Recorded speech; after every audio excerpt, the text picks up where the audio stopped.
Let's cook up. What's good, everybody? What's happening? It is We Fight All Night. Yeah, and we watching this UFC Abu Dhabi. Next fight coming up is Sam Patterson versus Santiago Ponzinibbio. We got a live poll in the chat. Let me know, who do you think is going to win? Sam Patterson versus Santiago Ponzinibbio. Let's get it popping. We gonna get right to live action. See, now I've been watching this card the whole time, but I really didn't wanna jump into the live stream, you know, with the early card. You know, it wasn't much for me to. I mean, you know, I'm a huge fan of the sport, but honestly, it wasn't much for me to cover or speak about early on, as a lot of these fighters were either debuting fighters or fighters that usually typically fight in their region. A lot of Dagestani fighters on this card as well. A lot of Dagestani fighters.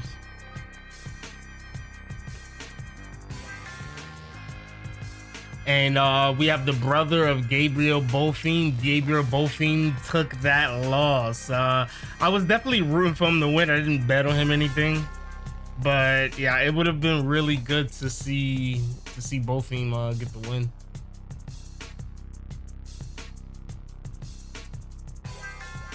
All right. We about to start this off. We got Sam Patterson versus Santiago Ponzinibbio, and I am going with Sam Patterson.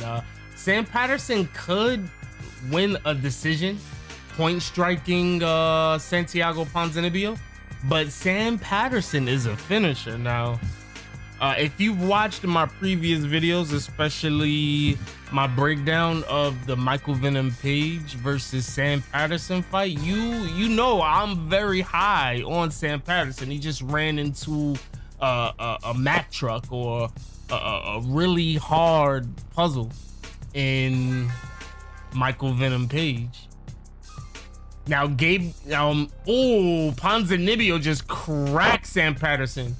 Now I don't think Ponzinibbio is nowhere near as hard as a math problem as Michael Venom Page is, and I do believe the height advantage, the reach advantage, the striking advantage could actually give Sam Patterson a chance to shine on a really big stage in Abu Dhabi against highly competent competition. He took a loss to Michael Page, but really got a bump up. I wouldn't say in talent wise, but name wise, Santiago Ponzinibbio definitely holds value, but he is on the latter part of his career. I don't even want to look up this guy's record. I know he's maybe like 2-6 in his last 8 or somewhere close to that. It's really bad.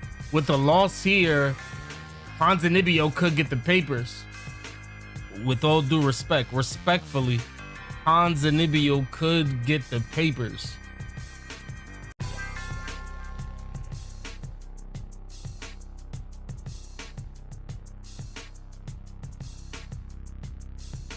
All right, so we got Sam Patterson is definitely he's point striking his way. It's looking like he could probably point strike his way to a nice little victory here, but the way that Ponzinibbio is coming in with his hands down, head directly in front of him, just wailing those punches, it seems like it's only a matter of time before Sam Patterson finds the range and connects with something lethal. He's definitely staying at range really well. Really well, and I would definitely like to see I'd like to see Sam Patterson up the gear a notch, you know. It looks like Sam Patterson isn't. Oh, nice 1-2 by Sam Patterson. It's looking like Sam Patterson is not in, he's not in third gear right now. He's kind of just he's still in the feeling out process. But it's looking like if Sam Patterson was to turn up, Ponzinibbio could be in trouble.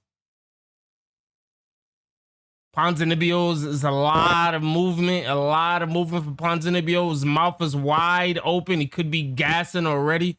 Took another straight right to the jaw.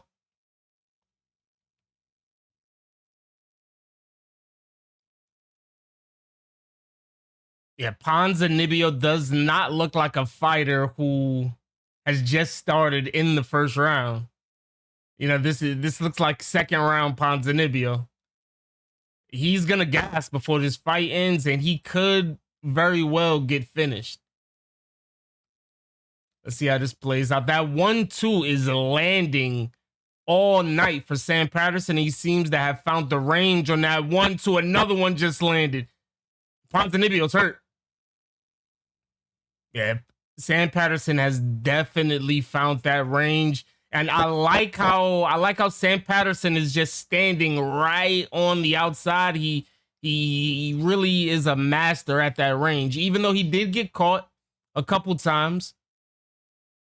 But Patterson just dropped him with another right. That straight right is landing. But Ponzinibbio is still throwing heavy. Ponzinibbio is throwing very heavily.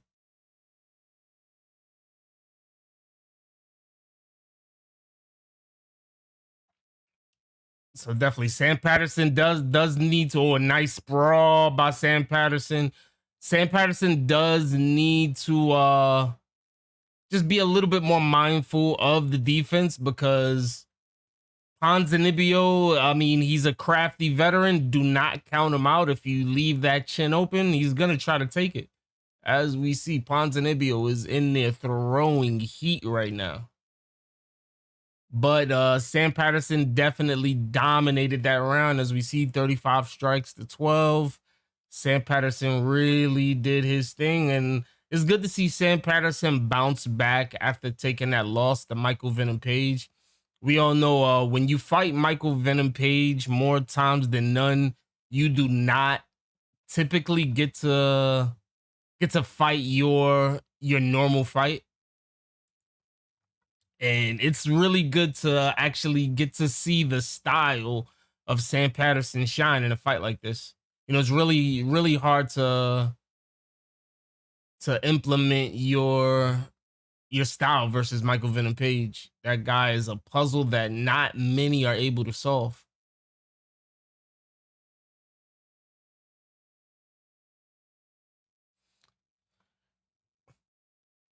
All right, second round. Let's go. Fight timer up. Let's get it.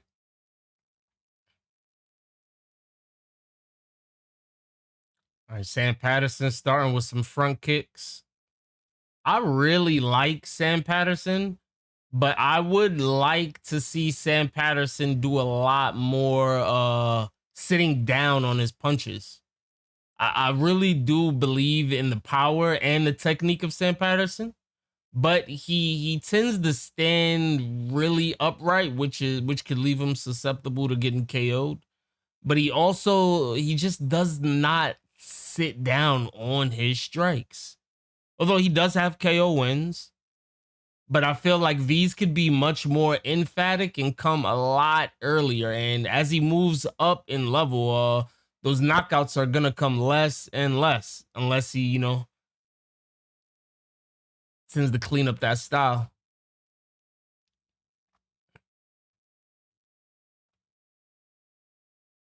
Chooses to clean up that style. And Ponzinibbio still throwing heat. Oh my goodness. Like, if one of these land on Sam Patterson, it could be good night. It could be good night, Irene. And Ponzinibbio is throwing them. He's only going to need one. And he's throwing a lot of them. They're all missing. Oh, a nice 1-2 by Sam Patterson. Sam Patterson is dictating this fight with that jab and keeping Ponzinibbio humble with that straight. Really good game plan. Sam Patterson sticking to it, and he's shining right now. Sam Patterson is looking like a world beater right now, and he's making it look very, very easy. That's the best part about this is he's not struggling whatsoever. He did get clipped in the beginning. Oh, Sam Patterson with a nice right. Ponzinibbio was hurt. Ponzinibbio against the cage. Sam Patterson misses an uppercut. Ponzinibbio off the cage.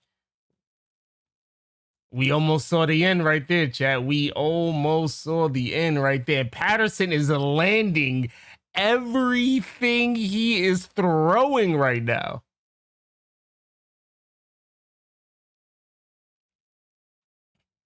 Sam Patterson walking Ponzinibbio down.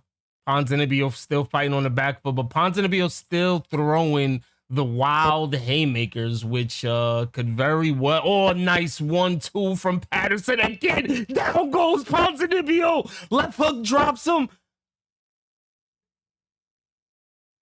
Oh, we're not done yet. We're not done yet. Ponzinibbio back to his feet. Patterson almost got the finish right there. Dropped Ponzinibbio with a nasty left hook and 1-2 puts Ponzinibbio down. Sam Patterson, knockout win. Let's go. Shazam. What a victory by Sam Patterson. Literally, it was basically a walk-off KO because Sam Patterson dropped him. He didn't want to do more damage to him. And kind of looked at the ref, went to walk away, and the ref jumped in. So you could call that a walk-off knockout. Good Lord. We said this in the first round. You know, we felt this coming.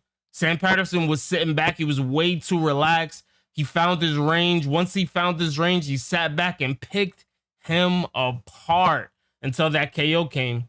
And he actually sat down on that left hook before the knockout came, which really hurt Ponzinibbio. And that goes back to, if Sam Patterson chooses to sit down on his strikes, you better believe in this guy's power.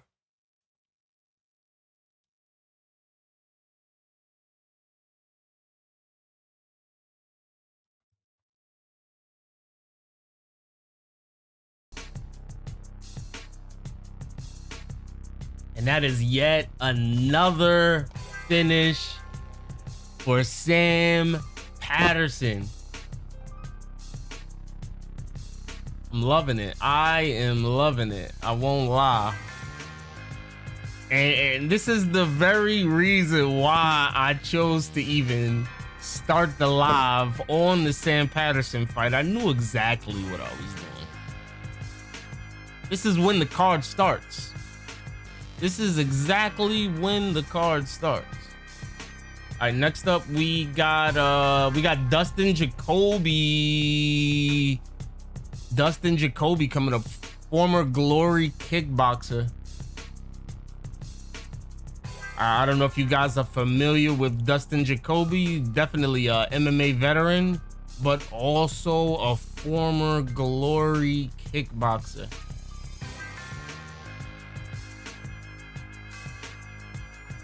And I'm gonna butcher this guy's name, but his name is Iran Satsibaldiev. Iran Satsibaldiev. And he's from Kyrgyzstan. And for sure, this will be the biggest test of Iran's career. Iran is undefeated prospect, but you know, to ask him to go up against a Dustin Jacoby, who his striking is phenomenal. His striking is phenomenal, and he could put you to sleep, especially at that 205-pound weight limit. I mean, if you come in, I mean, he's a prospect. He's 9-0. He's fairly inexperienced when it comes to in-ring competition. So I mean, if he gets caught in a wrong position, Dustin Jacoby might just capitalize. And I mean, my hunch will say, let's give it to the let's give it to the crafty veteran. But we are also dealing with a Russian prospect who has wrestling in his back pocket. So I mean, we all know kickboxers, kryptonite are wrestlers.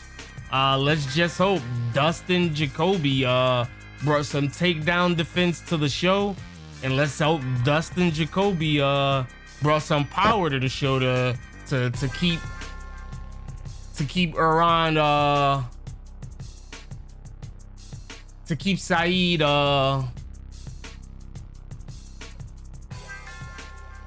to keep him humble. You know, he has to keep him humble. He has to keep him humble, or else he's gonna get taken down all night long.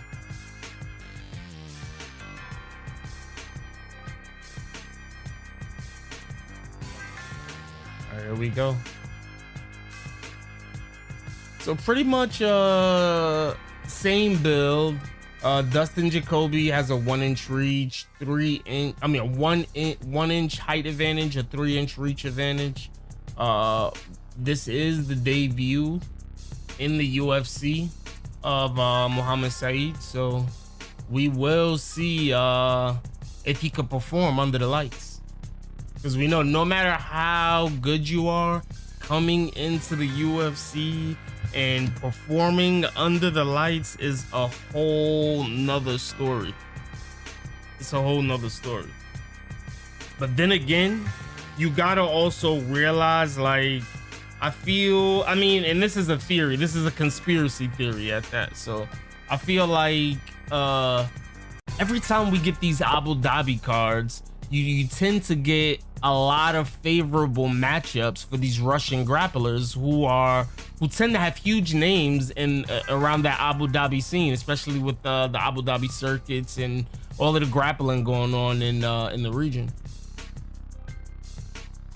And now I'm not saying that, you know, they're playing favorites or they're trying to get a win for their guy on their soil, but hey, gotta call a spade, you know? And that could very well be what we are watching with this matchup right here. You know, Dustin Jacoby doesn't have the greatest wrestling pedigree. Mohammed Saeed does. Now, Mohammed Saeed is a prospect. Dustin Jacoby's a crafty veteran with definitely still some value to his name. Now, is this the matchmakers trying to build Saeed up off of Dustin Jacoby's name? I mean, time will only tell. Time will only tell. But as I said, I feel like when you get to these Abu Dhabi cards, they really tend to always have these favorable matchups for Russian grapplers. I mean, it's right in our face. I don't know if a lot of people go and talk about it much, but I mean, it's definitely something that I have to bring to the forefront, because I can't ignore, you know, what's right in my face. It's being force fed.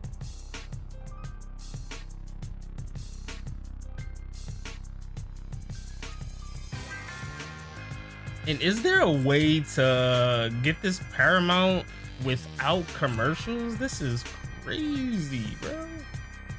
There's so many commercials on Paramount. So many commercials on Paramount.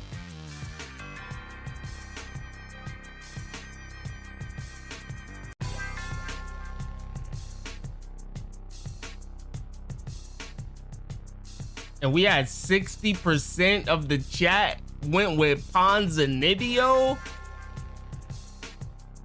You guys did not go for Sam Patterson? Whoa, that's an interesting one right there. That's very interesting one right there. I was all in. I mean, I broke it down for you guys and all that, man. All right, I'm gonna put another poll up in the chat. We got Dustin Jacoby. Let me spell this right. Jacoby versus Muhammad Said.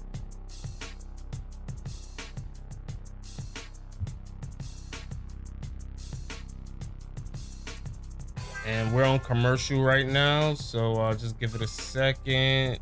Fights will start back up, but let me know down in the chat, who do you guys got? You got Dustin Jacoby, you got Muhammad Said, or do you think it'll be a draw?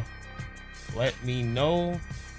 Let me know. We got the chat. I mean, we got the poll open in the chat. Fight is coming up in just a moment. Paramount is on commercial right now, but definitely when you get a chance, on the left side you see check out my recent content. These are some thumbnails of some of the recent videos that I made. So if you're new to the channel, make sure you hit that subscribe button. If you're joining in, make sure you smash that like button for your ball.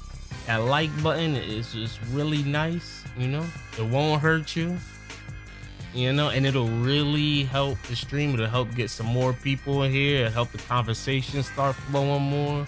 And, you know, it's mucho frio. Help your boy out. Smash that like button. It's gonna be bad, my nigga.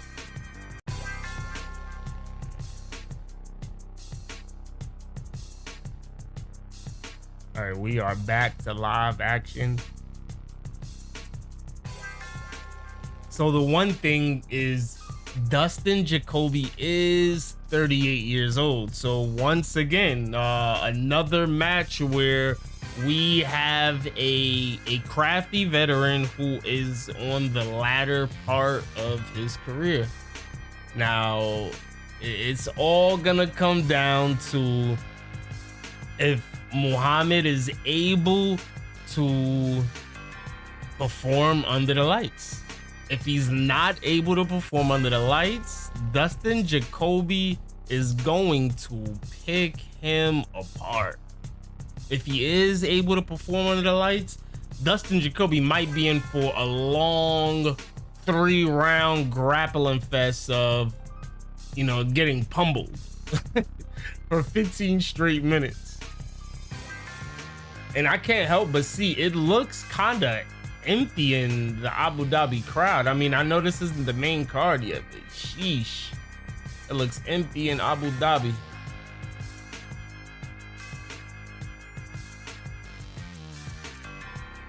I mean, the venue does look fairly small as well. I wonder how much they're charging for tickets in Abu Dhabi. Like, if they're like, you know, overinflating prices because it's Abu Dhabi. Everybody out there is rolling in dough.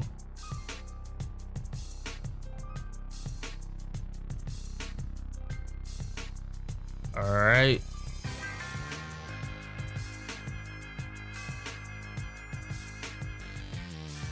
So Dustin Jacoby starting off with a lot of kicks. And Dustin Jacoby also coming into this fight as the favorite. So Muhammad could definitely make a mark in this fight by defeating a crafty veteran as an underdog in his UFC debut. A lot of pressure on the young fighter. I say young, but he is 30 years old. You know, young in his MMA career. Oh, nice kick by Muhammad. Jacoby is pretty light on his feet, but he's also flat-footed. I can't really describe it. He is on the prowl. He does have Muhammad on the back foot, but I do fear for this movement. And if Muhammad does have some pop in one of these head kicks that he throws out there, it could be a bad time for Dustin Jacoby. I don't like the way Dustin Jacoby's moving at all.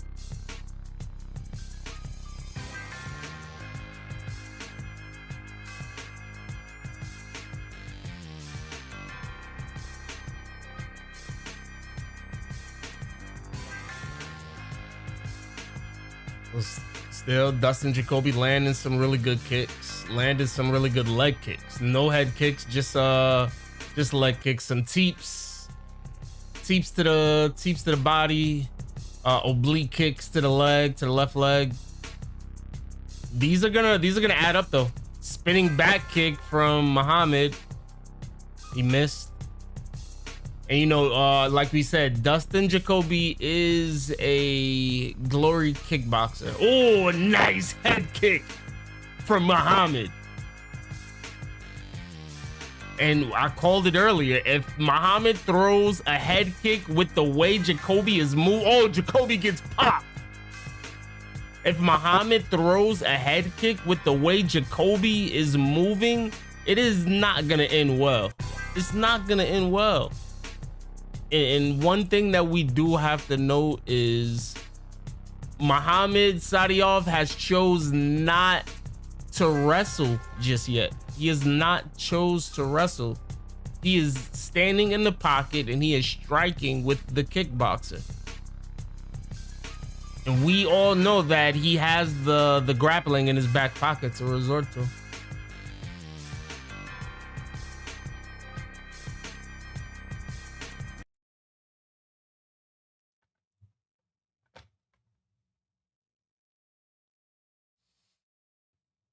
All right, we're about 20 seconds off with our timer. We got 1:30 remaining in the round. We'll get the timer right on the next one. But I do have Magomed winning his first round for sure. Jacoby did come out starting strong. Jacoby is also leading the strike battle, but I do have Magomed winning the round. He's definitely landed the bigger strikes. Ooh, we just missed the head kick there. So both fighters are filling each other out in this first round. Magomed Sadyov is through the spinning wheel kick again. Didn't look like he intended to land it, but it seems like he is it is something he's looking for. Oh, a nice left hand by Sadyov. So yeah, in the next round or two, definitely we need to look out for that spinning wheel kick, because I feel like it is something that Magomed sees.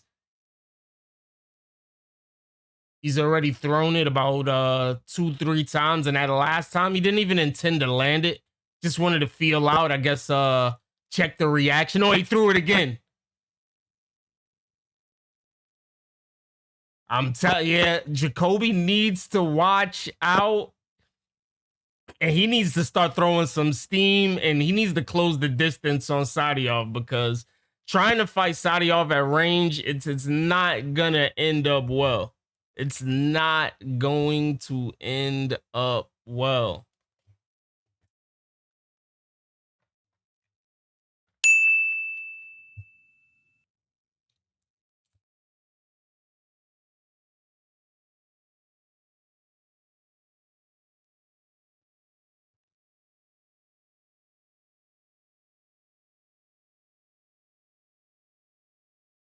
So definitely, like I said, Magomed Sadyov has that first round. Dustin Jacoby is I feel like he's primed to get finished. Like I said, he's 38 years old. He's on the latter part of his UFC career.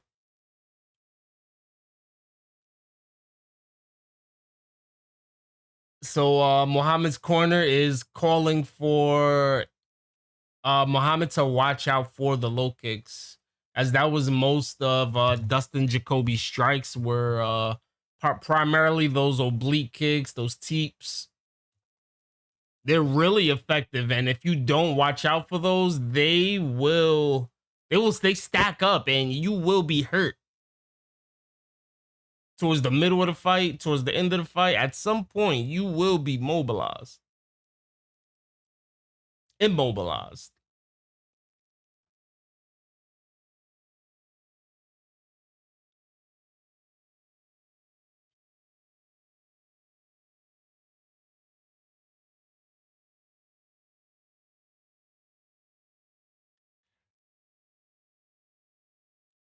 All right, so we got 50%, 50% of calling for Dustin Jacoby. Okay, okay. We got a little standoff here. We got 33% Saygid, 50 for Dustin Jacoby, and 17% are calling for a draw. If you're new to the chat, smash that like button and come down and participate in our vote. Let us know, who do you think is gonna win this fight? You got Muhammad, you got Dustin, or do you think it's gonna be a draw?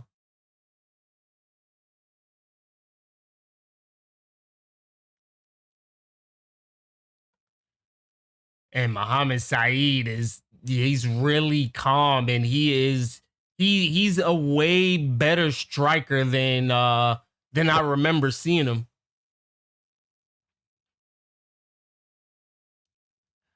Now, I haven't seen many fights. I've maybe seen about 2 fights from Muhammad Sadyov, but oh, nice combination. But his striking is looking crispy. And Dustin Jacoby is he's looking puzzled right now. Now, you know, we always like to throw that analogy in there of it being a math problem.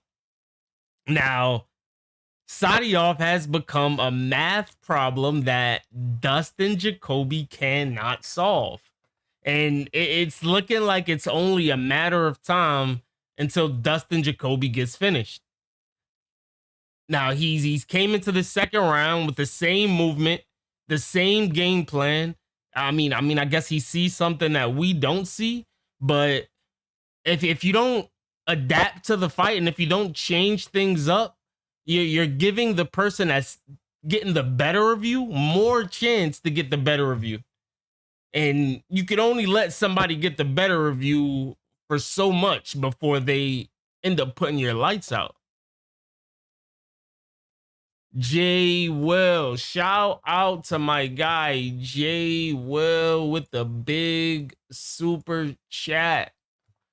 What up, Jay Will? What's goody? If you watching this fight, man, let us know who you got, Jay Will. Who you got, Jay Will? Shout out to Jay Will, man. Big super chatter in the chat. And Sadyov still throwing those wheel kicks. I told you in that first round, why after that second wheel kick that he threw, you could tell he sees something. He sees something. Oh, I like. So Muhammad Sadyov was just was in a high guard and he was blocking jabs with his elbow and then threw his elbow as a strike from that position. That's kind of deadly. That's kind of deadly. I've never seen that before.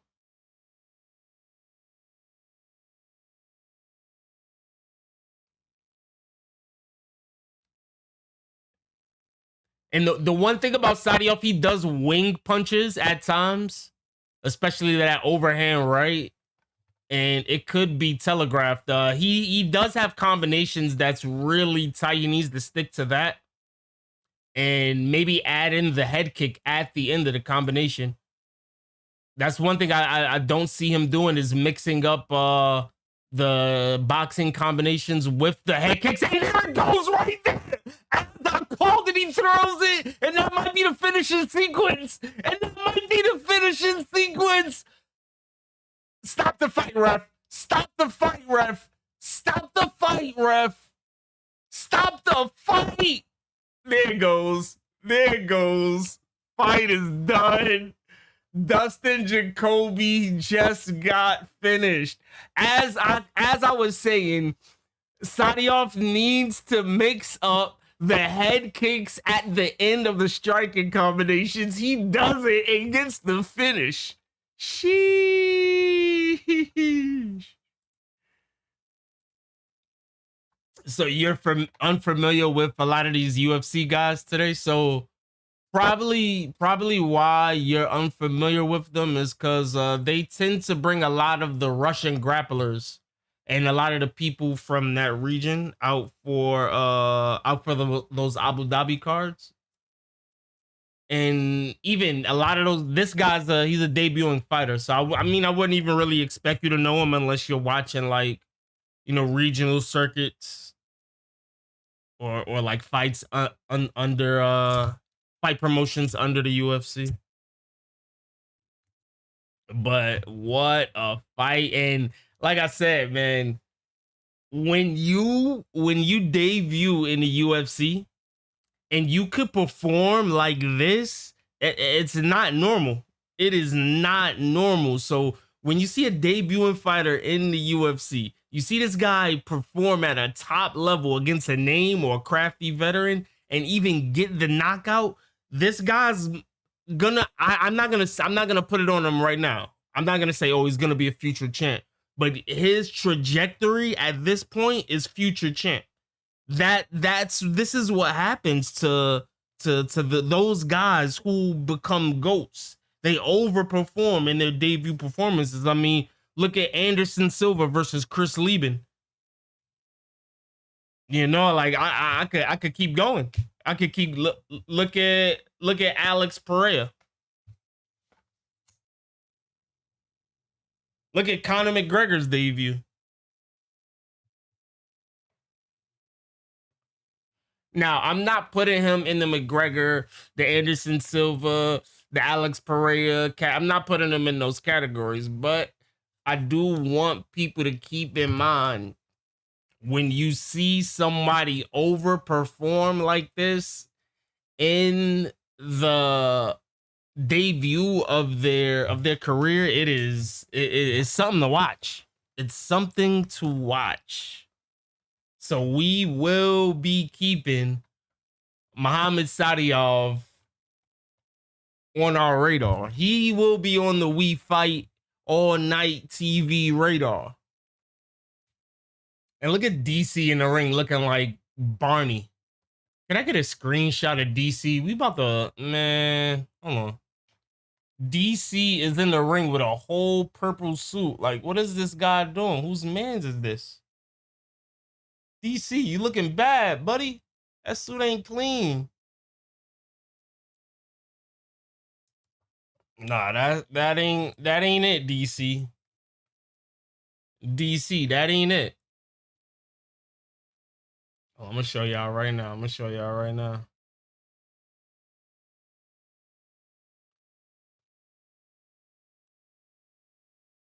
Sheesh, DC, man. You can't be doing this, DC. DC, you can't be doing this to us, man. You can't be doing this to us, man. We rock with you, DC. We really rock with you, but nah, you out here looking like Barney, bro. Barney the dinosaur looking at.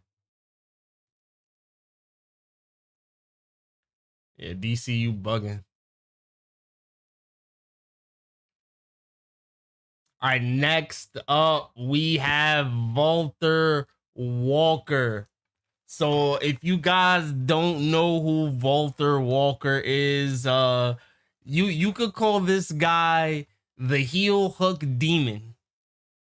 Last 4 wins in the UFC, all by heel hook, and he has some of the most unique setups for his heel hook that you've ever seen. Now, it's can he get the fight to the ground? Because I mean, this is the heavyweight division, and I mean, I wouldn't call Valter Walker the best wrestler in the world, you know. I wouldn't even call Petersen the best wrestler in the world, but it's harder to get heavyweights down. These guys are super strong, but I don't see Petersen as somebody that's gonna be able to stop Valter Walker from implementing what he wants to implement. I see Valter Walker going for a whole nother heel hook victory, and Petersen getting his knee ripped off, the flesh from the bone.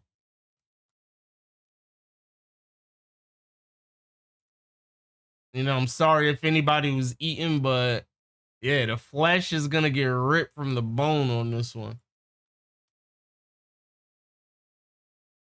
Now, if y'all didn't know, Valter Walker is the brother of UFC light heavyweight Johnny Walker. It's a little fun fact for people out there. And just to let people know, Thomas Petersen does have an NCAA wrestling background. And he also does like to attack with takedowns. Now, is this a fight that Petersen wants to even go for a takedown? Petersen does not want to end up on the ground with no Valter Walker. It's just not gonna end well at all. He's gonna get his knee torn from the bone, chat. You say you a casual? Nah, you're not a casual, man. You're not a casual. So Mohamed Said beat Santiago Ponzinibbio.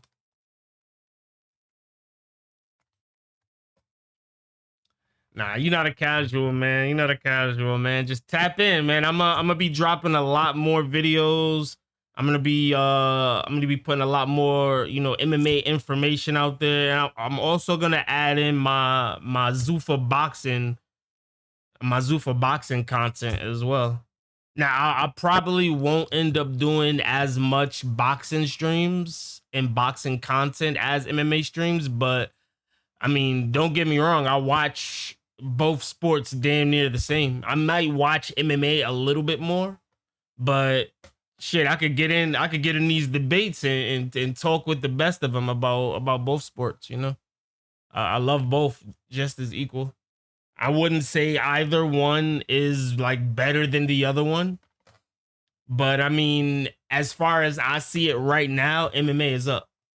MMA is up. Boxing is at a point right now where they can make a major comeback because all of the major players in boxing are reaching their primes or in the midst of their primes. And if these dudes decide to mix it up, they are going to do mega event after mega event after mega event. And even if these guys lose in these fights, they're going to be lined up for even bigger fights after or rematches. Just like I feel like right now, the biggest fight in boxing to make right now is Ryan Garcia versus Devin Haney Part 2, which is a rematch. It's the biggest fight to make in boxing by far. Everybody wants to see it. You got drama. You got a star in Ryan Garcia who's transcended the culture at this point. You've got a rising superstar in Devin Haney who has the whole internet talking about every move he makes. It'll be the biggest fight boxing could put on. I don't know why like they're not pushing for that. I mean, I know Bill and Dev been looking for the bag, you know, 100 mil Bill. 100 mil Bill. They could have got 100 mil for that motherfucker Ryan Garcia scrap. If you ask me. Let's get this exclusive on the zone. Y'all gonna pay for it. We're gonna shop this to the zone. We're gonna shop this to Zuffa. Whoever willing to pay for this mega fight, we out. We out. You give us 100 million purse, me and you, Ryan. We go 50-50. We go 60-40. I'm still leaving with the bag. All right, let's get back to MMA though. It's gonna be bad, my nigga.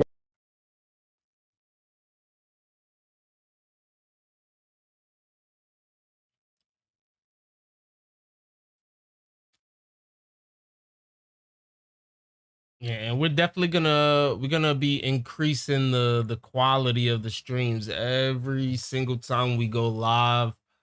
Make it a lot more interactive for everybody who joins. You know, and if you're new to the chat, make sure you smash that like button. If you're new to the channel, period, make sure you hit that subscribe button, man. Come kick it with your ball. We talk MMA and boxing, sometimes all other combat sports. And we will be doing these live streams a lot more often. All right, here we go. Valter Walker, Thomas Petersen. Let's go. And Valter Walker is considerably bigger than Thomas Petersen. He has a 5-inch height advantage over him. Thomas Petersen is a thick heavyweight. Thomas Petersen shooting in for a takedown? Are you freaking kidding me?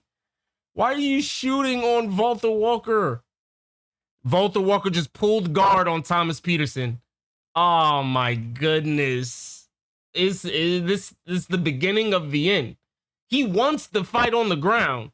He just put himself in a terrible position to get the fight on the ground. And Thomas Petersen is shooting. Like, I don't know if he just has that much belief in his grappling and his jiu-jitsu, but you're dealing with somebody that wants to pull your bone off. It's about to be over right now. It's about to be over right now, chat.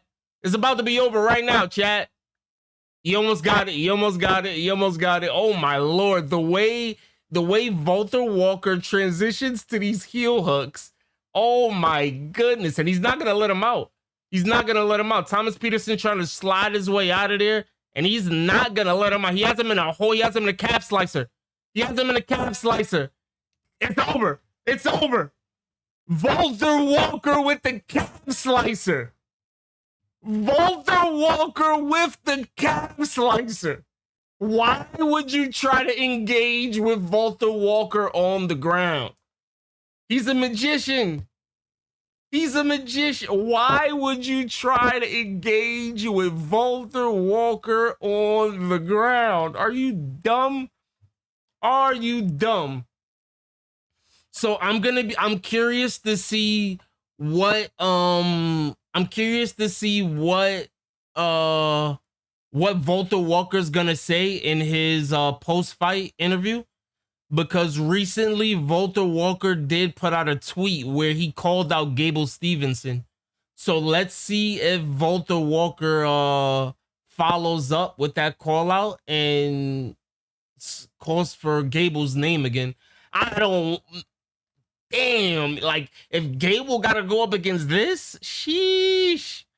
He better be in the gym training calf slicers and heel hooks with John Jones, because this is not fun, bro. I told ya, he's trying to pull your knee from the bone. Like, this is a heavyweight we're talking about. You don't even see lightweights pulling off calf slicers. You don't even see lightweights pulling off calf slicers. This is crazy. This is crazy. Valter Walker's one of them ones in the heavyweight division is on notice. The heavyweight division is on notice. I mean, they been knew about Valter Walker. Don't get me wrong. I mean, this is only his fifth heel hook submission in a row, you know? But sheesh.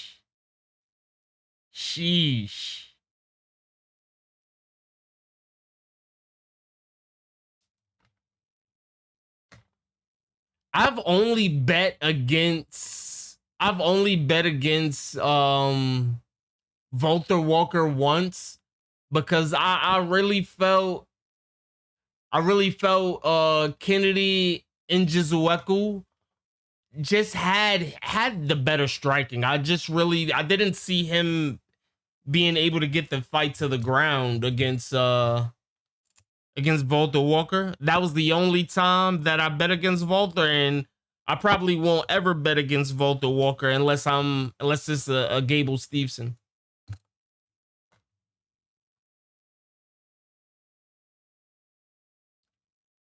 All right, we got Valter Walker. He's talking Portuguese in his post-fight interview now, but I mean, I know he knows English.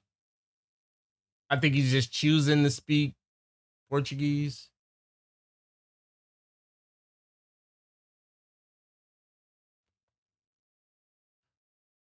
All right, he has his translator there.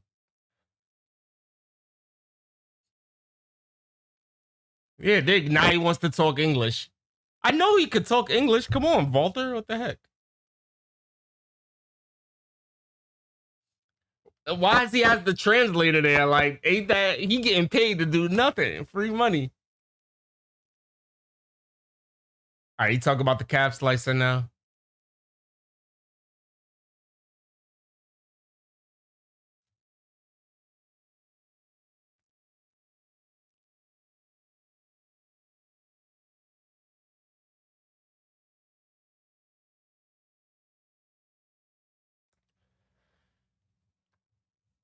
So 5 calf slicers in a row. This is crazy. And the last person, well, the only person that Volter Walker lost to, he's a bum, honestly. I with all due respect, I am not just gonna call a guy a bum because he's a full-blown professional. But yeah, he's not at the top that you would think. You know, you would think, oh, the only person to beat Volter Walker would have probably been a beast, right? No, he's a regular, you know, Lucas Brzezicki. Like, and the thing is about Volter Walker is there is not many submission specialists in the heavyweight division. So you could imagine a lot of the heavyweights probably don't train as heavy into Brazilian jiu-jitsu because they don't typically have to deal with it at that size or in that weight class. But now you have a Volter Walker incoming into the weight class. Volter Walker here to smash on everything. That's crazy.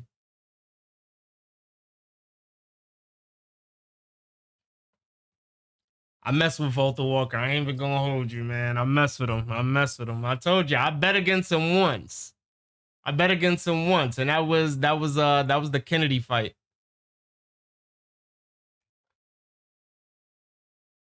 But we ain't doing it again. We won't do it again. We won't make that mistake again.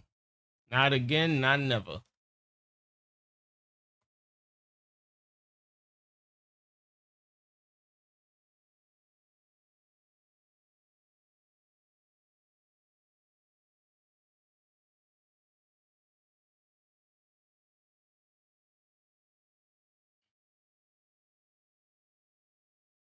Now, this main event coming up, this Bogdan Guskov. Ooh.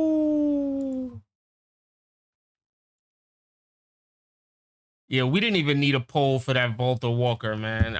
That would have been 100%. I already know it would have been 100%. We didn't need a poll for that. We knew that was gonna end in a heel hook submission.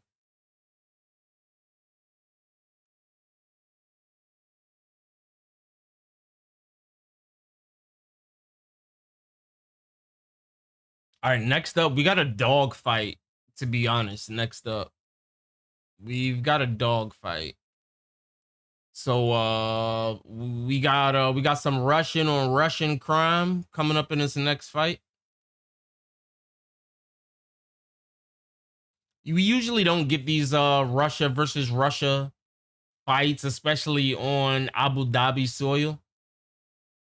But yeah, here we go.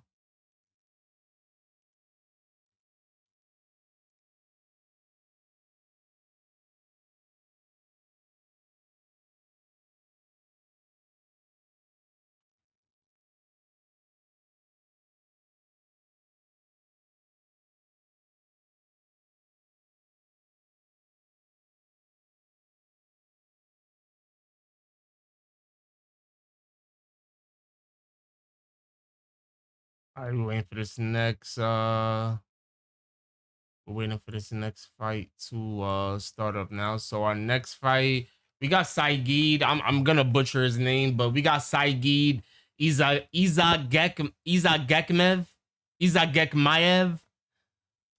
He had his debut last year in the UFC against Nicholas Dalby and lost a split decision.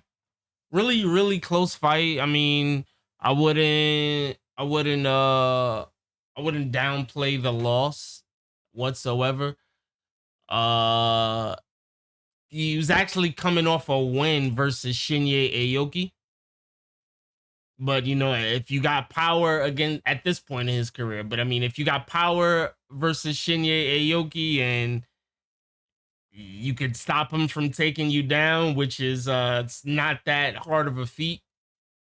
If you got some a little bit of wrestling pedigree, then you more than likely could end with a KO against Shinya Aoki at the latter part of his career. But Shinya Aoki, one of the best grapplers of all time. Hands down, one of the best grapplers of all time.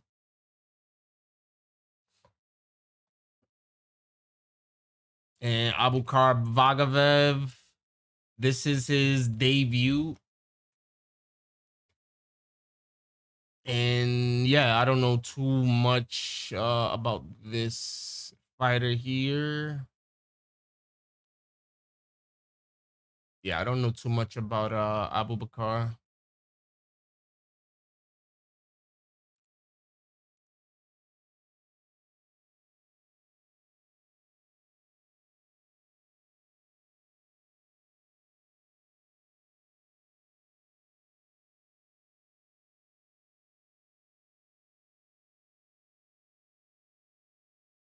I mean, I do know Abubakar is a former champion in the promotion that he came from, the ACA League. And being from Russia, he does have that wrestling pedigree in his back pocket. But Saygid is one of those Russian Dagestanis who comes from Team Khabib. So you already know that he has an excellent wrestling pedigree in his background. Like being from Dagestan, I know they say that, you know, there's that joke. Go to Dagestan 2-3 years. Should you put 100 on Abubakar? I wouldn't, honestly, bro. I'd fade this one. I'd fade this. I would fade this. 100 on Abubakar? I would fade that, bro. Too risky. Too risky with not much reward. The lock of the night was Valter Walker by round 1 submission. That was the lock of the night. That was the lock of the night.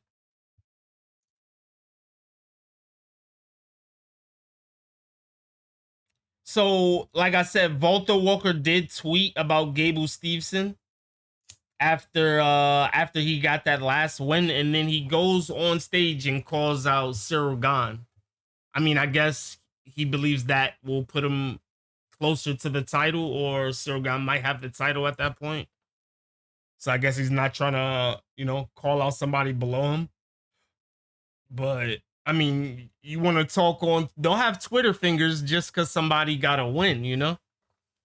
Don't be that guy that got Twitter fingers just because my guy Steveson got a win and you want to attach your name to him. Nah. You just got to win. Keep that same energy. Call my man out. Call my man out.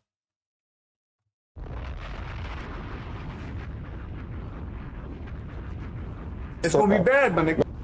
Now I like both of them though. So I mean, I ain't against Valter. I just wish he would have kept that same energy and called out Gable. To be honest, it's one thing that I hate about some mixed martial artists. I'm not gonna say all of them at all. Some of the mixed martial artists, especially when they win their fights, they get into the ring. They say, all right, after you just had a viral knockout win, what do you want to do next? You know, they'll go, Yeah, I'm a company man. Whatever the UFC wants me to do next, I'm all for it. Like, come on, bro. You just had a viral knockout win or a viral finish or a crazy fight, and you want to get in the ring and say, yeah, whatever they want me to do, I'll do. No, man. Yo, these fighters have to learn to be in charge of their own careers, be in charge of their own destinies. Stop leave like you know how they say don't leave it in the hands of the judges. Don't leave your career in the hands of the matchmakers. Look at Conor McGregor. Every time he knocked some out, he had a speech already made for the next dude. Like he planned his whole career out. Look at Ian Gary. Ian Gary did the same exact thing. I mean, he took the loss along the way. But, I mean, look at him now. Look at him now. And it wasn't a bad loss. It wasn't a bad loss. But Ian Gary told y'all, I'm young in this. I got what he said, I got like a 6 or 7 fight plan to get to the title. And he's about to fight Islam next month.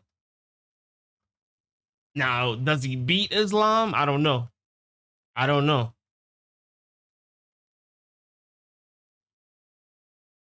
But by the way this year has went, we've seen Pereira lose.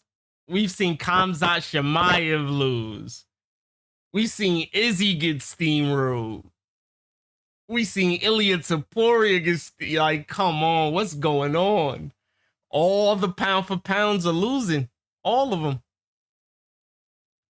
Yo, Radio, what's goody, what's goody, what's goody, my guy? Shout out to the boy Radio, man. The homie Radio is in the building.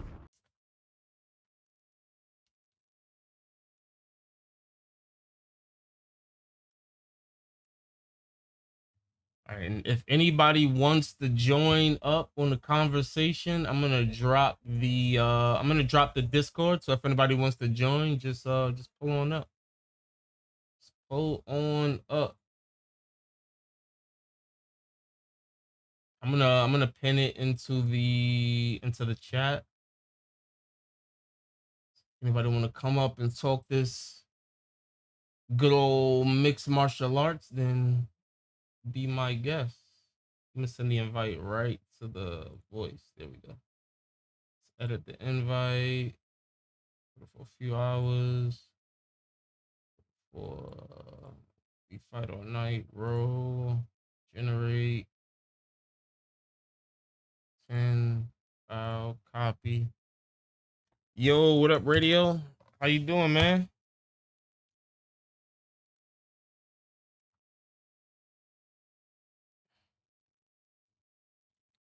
All right, so I got the chat pinned in the chat if anybody wants to join in on the voice convo. We got a few fights left. Well, we got 1, 2, 3. We got 5 fights left. And we got some good ones. We still got Tyrell Fortune versus Kuniev.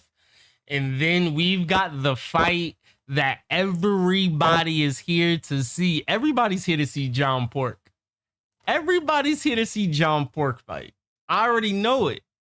Everybody is here to see John Pork get it in. I know it. You can't tell me I'm not. And we got 2 more fights until we got John Pork. 2 more fights until John Pork pull up.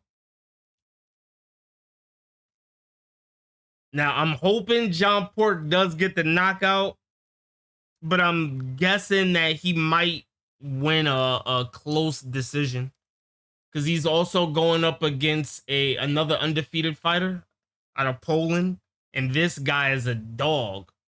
I don't know. I just can't see either of them getting finished. So either way you want to bet this fight, this John Pork fight, I think it's gonna go to distance, but I think it's gonna be a dog fight.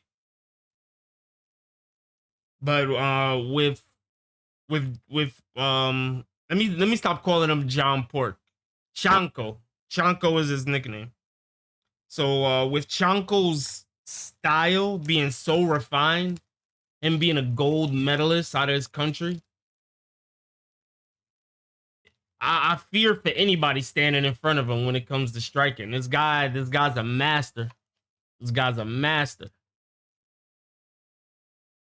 Now, when it comes to putting it all together in mixed martial arts, is a whole nother story, because there's so many different factors that go into how you throw your strikes, how you set your hands, how you hold where your feet is placed on the mat. There's so many things that go into account for these fights versus just, how hard you can throw, or how good your technique is, or how decorated you was before you came to mixed martial arts.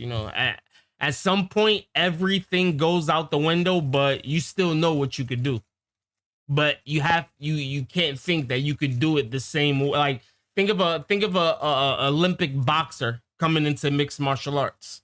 He's not gonna be able to keep his same posture or keep his same form in boxing or in mixed martial arts the same way he did in boxing, because there's so many different factors. You got takedown defense, you got leg kick defense, you got grappling, clinching. You also could throw leg kicks, head kicks. There's so many different things that you can't be compromised as far as just keeping yourself restricted to one style. That's why that's the beauty of mixed martial arts. That's why a lot of people will even say that, a lot of people, especially coming from the boxing community, would say that, they don't like how these MMA fighters or these UFC fighters throw their hands, or these UFC or these MMA fighters fight like bar fighters, or like backyard brawlers, or whatnot. But it's really not that. It's really not that. When John Pork gets a knockout, that's when it's gonna happen. It's gonna be bad, my nigga.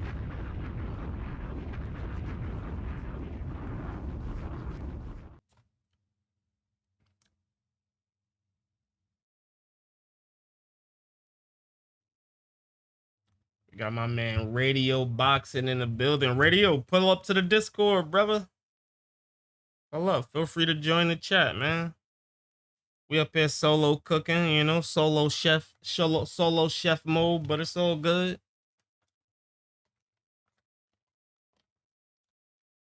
If anybody is interested in, even if you're not joining the conversation, be sure to join the community.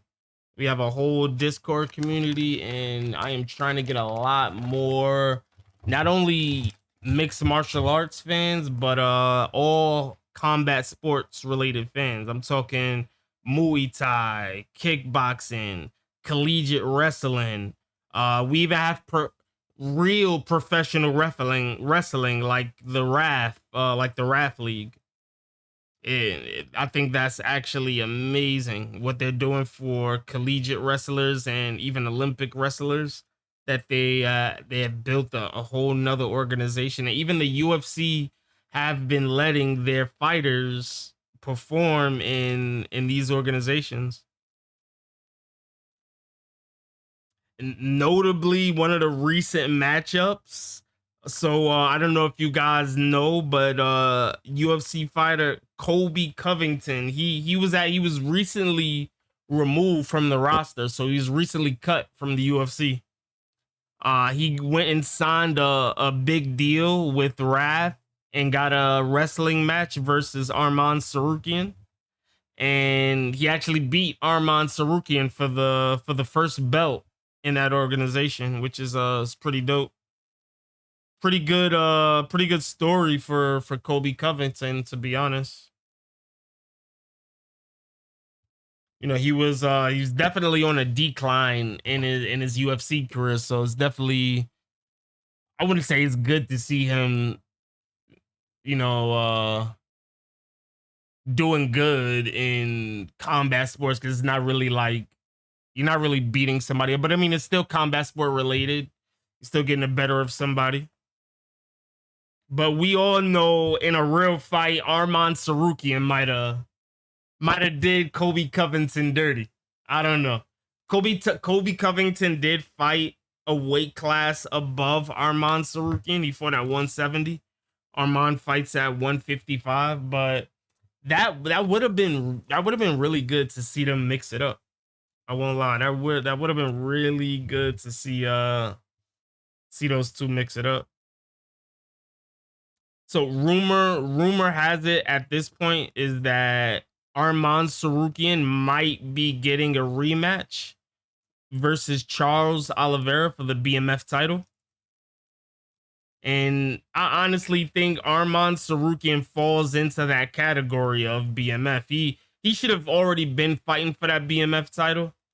That last fight with Holloway and Oliveira, I don't really think that qualified as a BMF. It was a big fight, but I don't think that qualified as a BMF fight, like a Nate Diaz versus Jorge Masvidal fight. You know, that wasn't the same caliber, you know, of personalities in those matchups.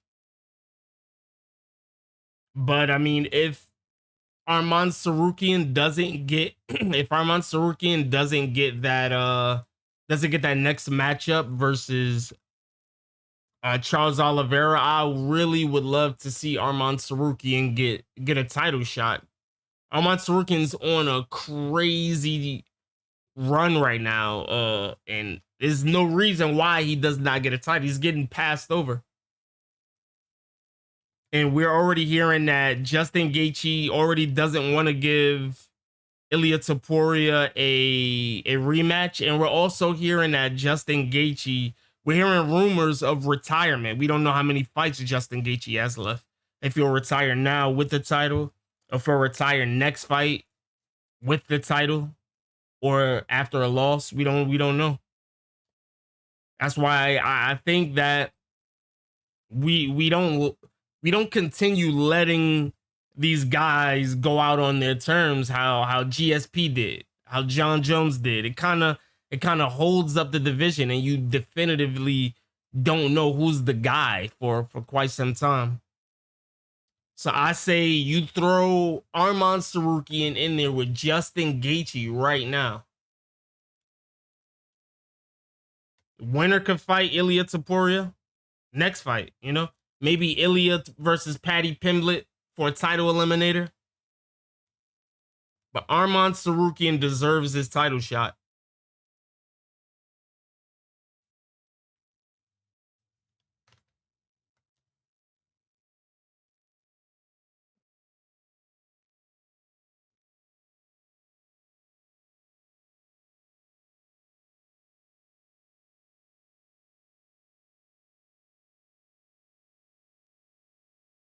So next fight up. Let's get a screen up. Let's get a screen up. Let's get a screen up.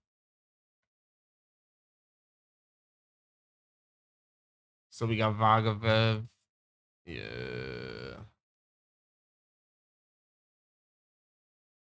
Vagaev is gonna get finished. I think so. I don't know. But I got no picks in this. I'm truthfully, I'm just watching this fight as a 100% fan, you know. I love to get the fights where I could just sit back and enjoy the fight, not have any type of invested interest or pick that, you know, I need my guy to win, or I'm mad that my guy did. I don't got to worry about none of this in this matchup here, because this is just pure mixed martial arts right here. Oh, wow. That's why we have a Russian versus a Russian. So we have a Chechen versus a Dag. We got one from Dagestan and one from Chechnya.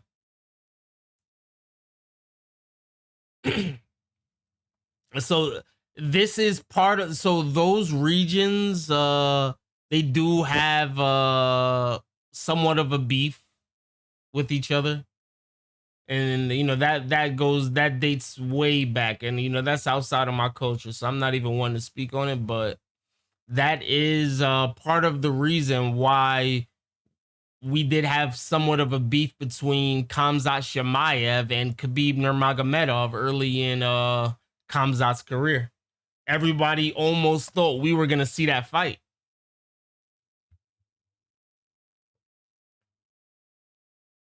And even till this day, there's been a lot of tension between the two camps.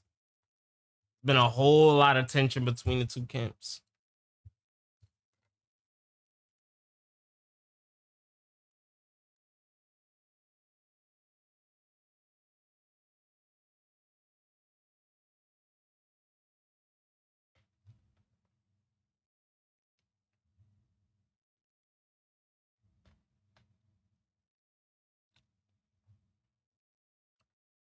All right, Vagaev is in the ring now, as you see here. Fighter walkouts. Both fighters pretty much have the same build, same stature. Only difference, Vagaev, this is his debut fight, and Saygid, he lost his first fight, but it was but it wasn't a really close matchup. And as we know, he is from Dagestan and trains with Team Khabib. At some point, there was a crazy stat out there that it was like Team Khabib was like 30 something and 0. And then, they took a few losses here and there. But at some point, oh my God, I think are they called, like Eagle MMA? Something along that nature. Oh my Lord, them dudes were all demons. It reminds me of the movement that Brazil had years ago in the early 2000s in MMA, or in the 2010s era in MMA. Remember how the Brazilians they came up at that Brazilian style, the striking mixed with the well developed grappling base was a horror for a lot of people to deal with. They had their unique style of striking, especially those legendary training sessions everybody heard about in the shoot to box gyms.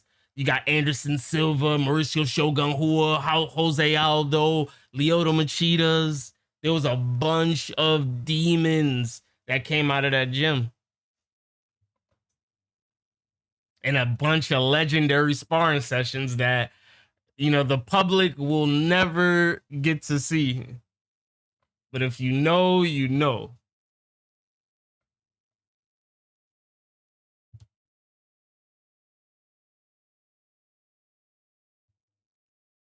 All right, first round has started. And right off the back, Vagaev with a takedown. What that was like a picture perfect double leg. So I mean, we've only seen 20 seconds of Vagaev so far, but he automatically reminds me of Mozgar Evloev. Literally, I could see this being Mozgar Evloev, especially like in Mozgar's first fight, not in his last fight. His last fight, he didn't even choose to wrestle. But this looks like a Mozgar Evloev fight.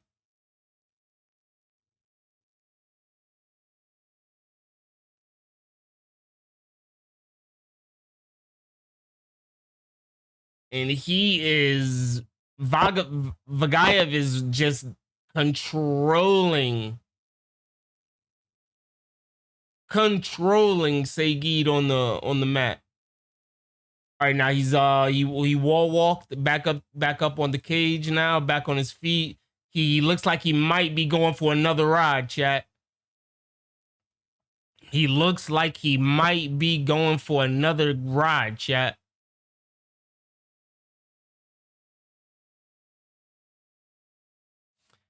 And it's odd because Saygid is winning the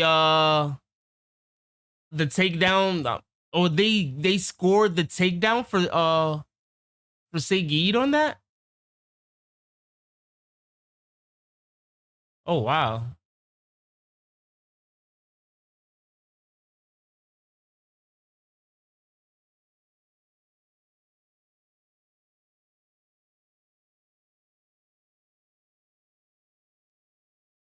All right, I think it was a scramble. I don't think they scored any takedown for any of them there. And another takedown for Vagaev. Yeah, Saygid is getting dominated. Saygid is getting dominated. Yeah, Bella, yeah, that would have been a good bet. That would have been a good bet. I just didn't have enough information on Vagaev, especially it being his UFC debut. Like I told you, you never know how these guys are gonna compete or perform in their UFC debut. And sometimes these guys tend to overperform, and these are who go on that trajectory of being stars, future stars, and future champions. This is more of a dogfight. It doesn't look like he's overperforming, but he's gonna dominate for sure if the fight continues to go at this rate. Man, like I said, it's looking like a Movsar Evloev fight. He just gets the takedown, controls the position, not really going for many submissions. A heel hook attempt by Saygid. Cap slicer. Oh, he's out.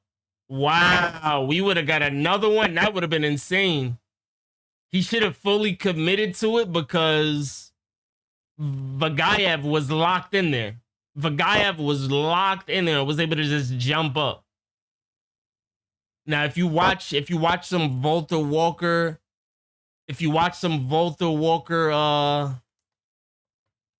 some Valter Walker footage, you will see how to secure your heel hooks and your calf slicers. You will see how to not let somebody, get out as easily as Vagaev just did.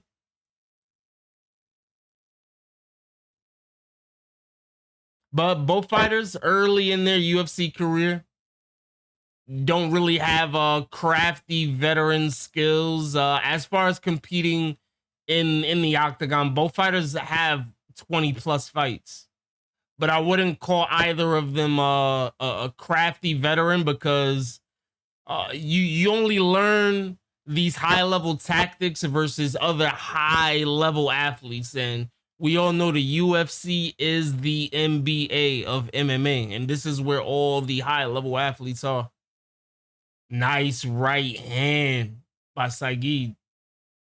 Vagaev does not have a lot standing on the feet. Also, Vagaev is looking Vagaev. Let me not call him Vagaev. I sound so American calling him Vagaev. So Vagaev, he's looking like he's gassed. He put an extremely tough pace on Saygid, and who knows if Vagaev has anything left in the tank for another 10 minutes, another 2 rounds. That was a lot of grappling that he was doing. That was a lot of controlling and clinching for dominant position that he was doing. Or grappling for dominant position that he was doing.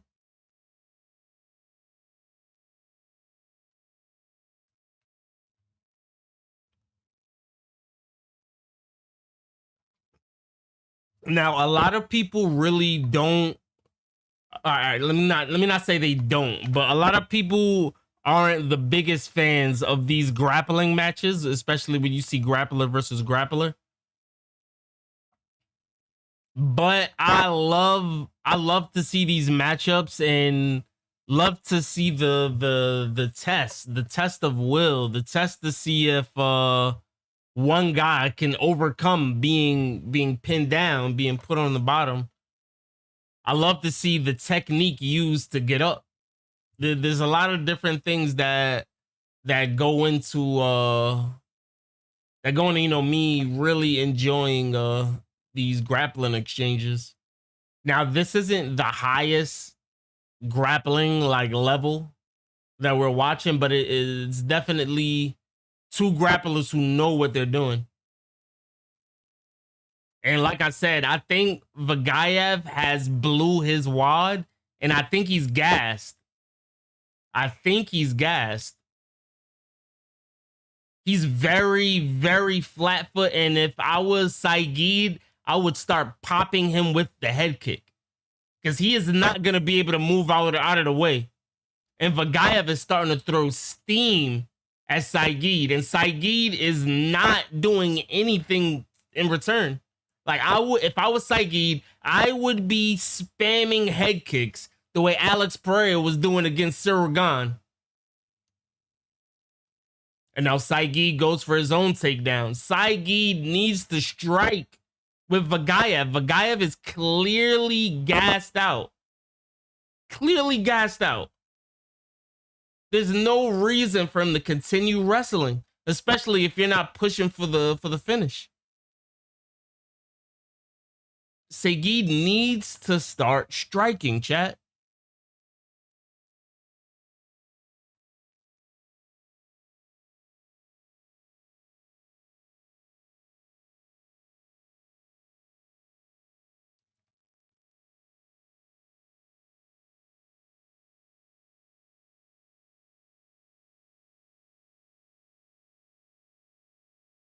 And now Vagaev is controlling Saygid back on the cage again.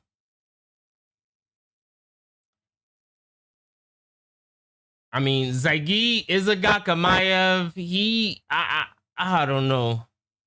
He needs to start throwing head kicks. Because Vagaev cannot move. And it's looking like Saygid can't move either.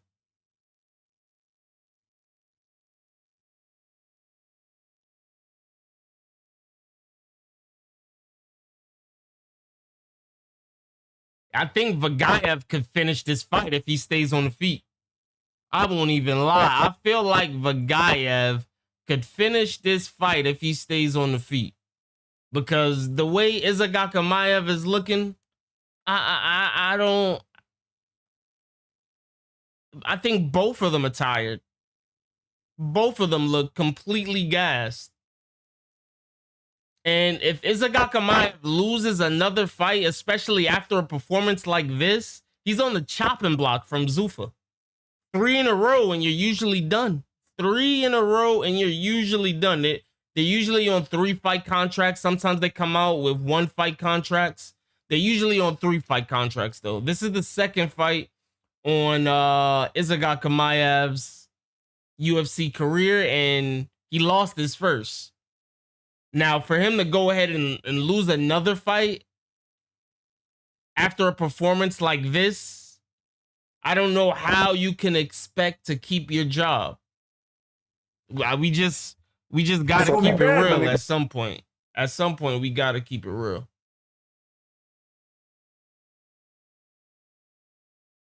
This is the NBA of MMA. And, you know, on these small fight night cards, this is where they get weeded out, you know? Some of these guys never make it off of a fight night card. Some of these guys never make it off a Dana White Contender Series card, you know?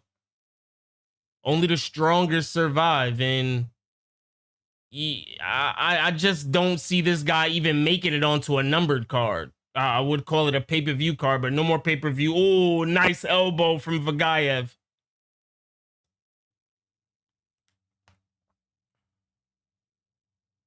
So we got 10 seconds left in the round. Vagaev is winning both rounds easily.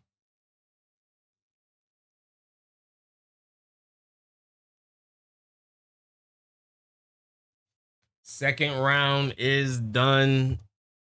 I got the fight 2-0 Vagaev.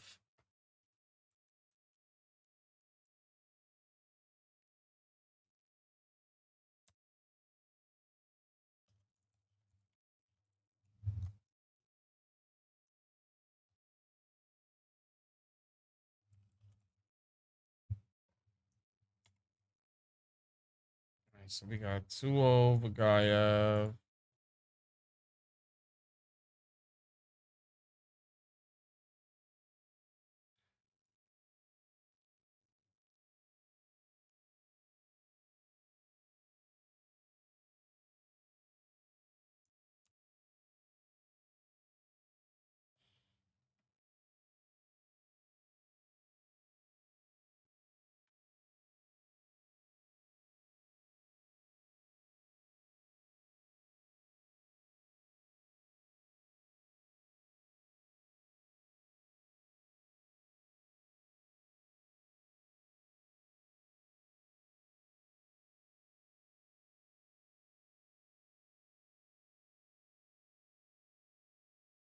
All right, back to live action. Back to live action.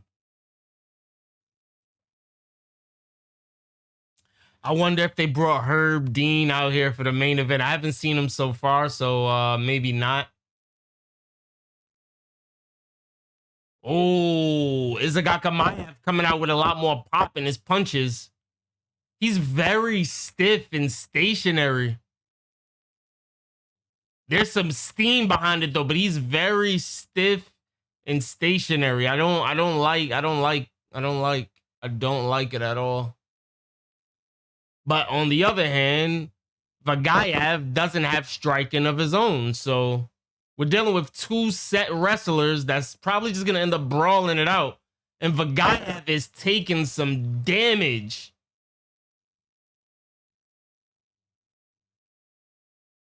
And Izagakhmaev shot for a takedown while he had Vagaev hurt.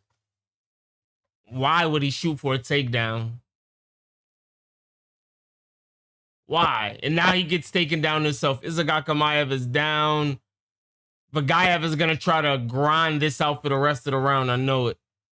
I don't think Izagakhmaev is going to make it on his feet. These guys are tired.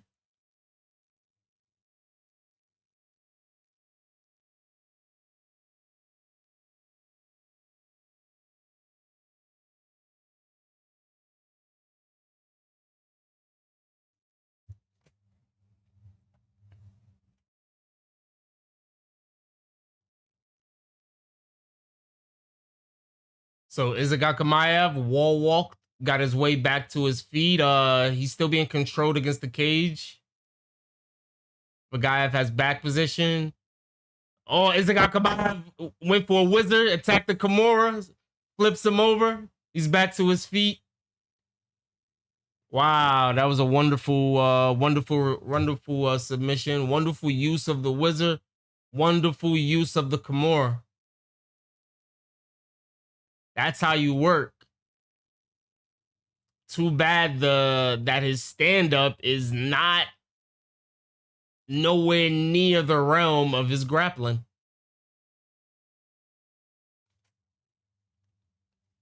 We got 2 minutes and 20 seconds remaining. My clock is a little bit off right now, but it's looking like Vagaev is in a ref stops him. Ref stands him in the middle of the ring.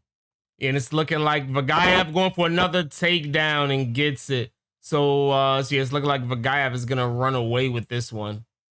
It's looking like Vagaev, 158 remaining. Vagaev got another takedown.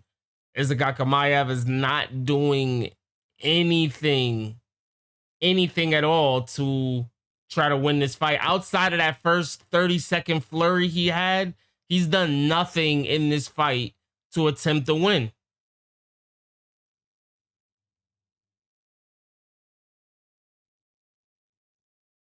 He's got the wrist trap behind the head. This is a really good and dominant position. Oh, he lost it. He has the arm triangle. He's not going to be able to get on that side. So he's not going to be able to lock in that triangle unless he can get all the way to the left side of the body of Vagaev. And Vagaev is out. And now he's attacking for submissions. He's on the back now. He's attacking for submissions. This pressure is coming a little too late, if you ask me. A little bit too late, if you ask me. I would have wished to see Izagakhmaev do this a lot sooner. But he was getting dominated early on.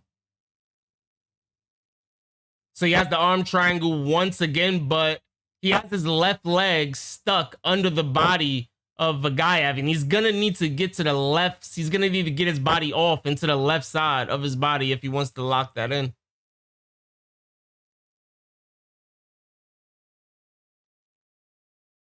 He's got a gift for that. That's a really hard choke to complete. He's going for armbar. He's going for armbar. We got 5 seconds left. Wow. He was seconds away from securing that armbar. Seconds away from securing that armbar. He could have got it. Wow. Wow. So he had the arm extended as the bell rang. That was super, like, bro, 5 more seconds and he might have secured that armbar. I won't lie to y'all. Wow. That's crazy. And like I said, a lot of people don't really like those grappling exchanges between two grapplers, but me personally, I love it. Like, I'm here, I'm all for it. And I'm here to give you guys the play-by-play. I'm here to tell you guys about some positions or submission names that you might not be familiar with. I mean, even me, I don't know everything. I just have a lot of years of watching and studying the sport. So you know, a lot of the positions and things that happen seem a little bit more familiar with me. What do you mean, when does it start? When does what start? When does the main event start? The main event starts pretty soon. We're about 4 fights away from the main event. Well, 3 fights. So next is the Kuniev versus Fortune fight.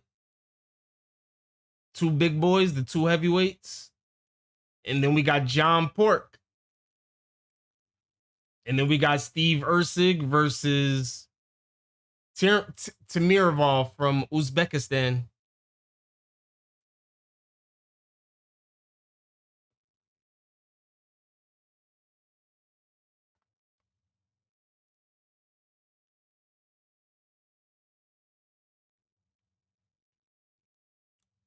Oh wow, they gave the last round to Saygid. I thought it was 30-27 across the board. I'm not mad at it, but yeah. Abubakar. So if Buddy just bet that 100 on Abubakar, you up right now, man. I hope you bet that hundo, bro. Let us know. Let us know. Buddy popped in the chat right before the fight started. He said, should he drop that? I think you should. I think you should have did it. That's a good call on you, man. Some big time MMA knowledge right there.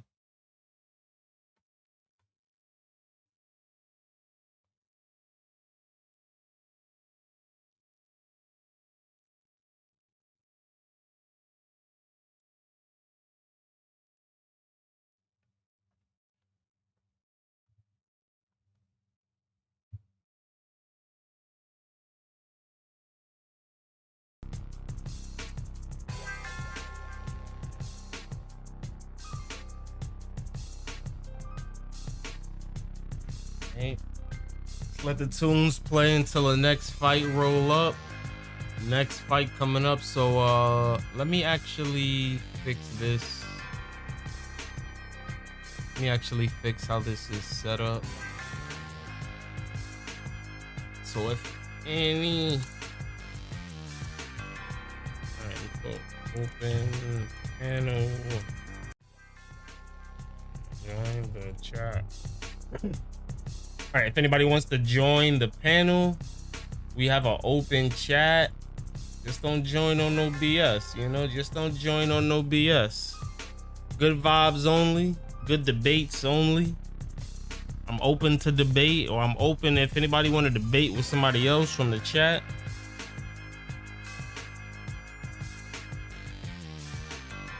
But let's keep it clean, folks. Let's keep it clean, folks. This ain't a Cyril Gane fight.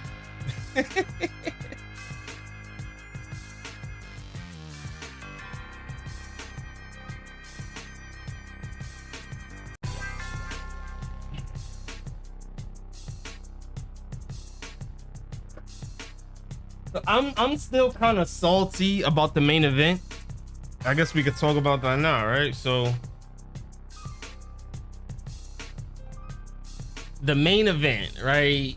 Magomed Ankalaev versus Bogdan Guskov. It should have actually been Magomed Ankalaev versus Khalil Roundtree. Now, we could have seen both fighters coming off those losses to former champion Alex Pereira. We could have seen who is gonna really step up and take over the division. Who's gonna step up and be that next challenger for the current champion? That's the answer that we could have gotten, but I believe Khalil Roundtree is injured, and we'll have to wait for that matchup. But Khalil Roundtree definitely has emerged into a fan favorite with his fight style, especially stepping up and taking on Alex Pereira most recently. And he has emerged in the latter part of his career as definitely as I said, a fan favorite. And, you know, one of the top light heavyweights in the UFC, in the world at that.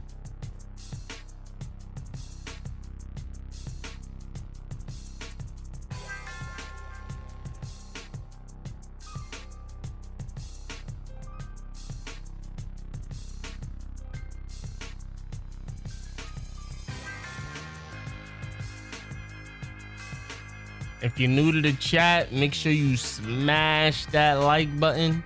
If you're new to the channel, make sure you spread some love and hit that subscribe button, man. Hit that subscribe button for your boy.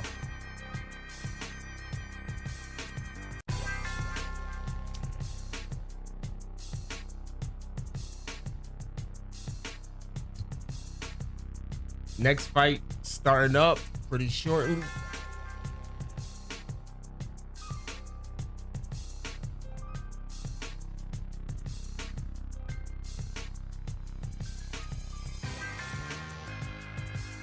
So one thing about Steve Erceg, right? So I got this thing about pointing out who will actually be a future champion, and Steve Erceg is one of the guys who I did point out early in his career, maybe his first fight of his career, that he'd be a future champion.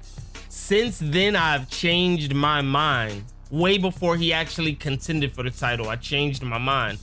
He doesn't have a championship gas tank.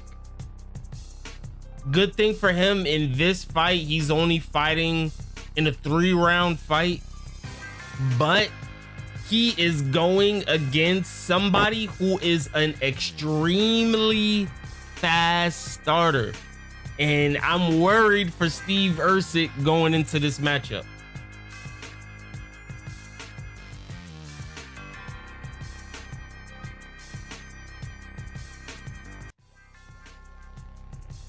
But before we get there, we going into the big boys. We got Kuniev versus Fortune. Now, we don't normally get top tier heavyweights out of America, which I should really be more behind Tyrell Fortune. Tyrell Fortune was a standout Bellator contender. I wouldn't say, you know, he was championship caliber, but, you know, he was a standout heavyweight contender in Bellator. He also wrestled in the NCAA Division II. And you know, he's just one of the better pure wrestlers in the heavyweight division. He's more of the stereotypical lay and pray type of fighter that a lot of the casual audience tends to downplay when talking about MMA. Kuniev, on the other hand, is also really good at wrestling. So this could be, so normally when we have fighters like we just seen in that last third round, normally when we have wrestlers, we tend to see the wrestling get canceled out, because like we seen in Vagaev basically gassed himself out grappling a grappler in that fight and almost lost because he gassed out in the first round. Most times than none, two grapplers understand this concept and don't want to actually leave the fight in the hands of the judges when it comes to grappling, or even run the risk of gassing themselves out while grappling, because as we all know, grappling is the most demanding martial arts of all mixed martial arts. Kuniev and Fortune may end up in a stand-up battle unless one of them shows clear signs of fatigue earlier than the other. Let's just say it like that. I think the grappling will get, especially with these guys being heavyweights, I think the grappling will get canceled out. But I do see Fortune being the first one to actually dive in for a takedown, especially if he does get into trouble. I mean, that Fortune is super wrestling based in his attack, being it might be a low percentage chance that he even tries to switch that up against other wrestlers, but we won't know until the fight starts and the fight is about to go down. We just more commercials from Paramount. That's one thing about Paramount. Watching Paramount, there are always so many commercials. And you said who won the last fight? Vagaev won the last fight. Vagaev. I had Vagaev 30-27. All three judges had it unanimous 29-28. But you know, I'm not a judge, so.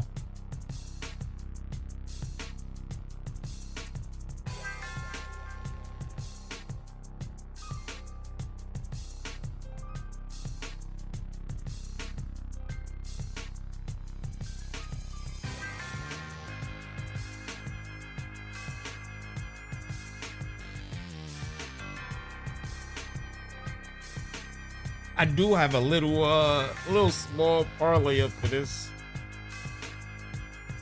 Let's see if we could track. I know this is one of the fights right here, so this has to go the distance. Actually, I have this fight going the distance. I don't have either of these fighters finishing one another.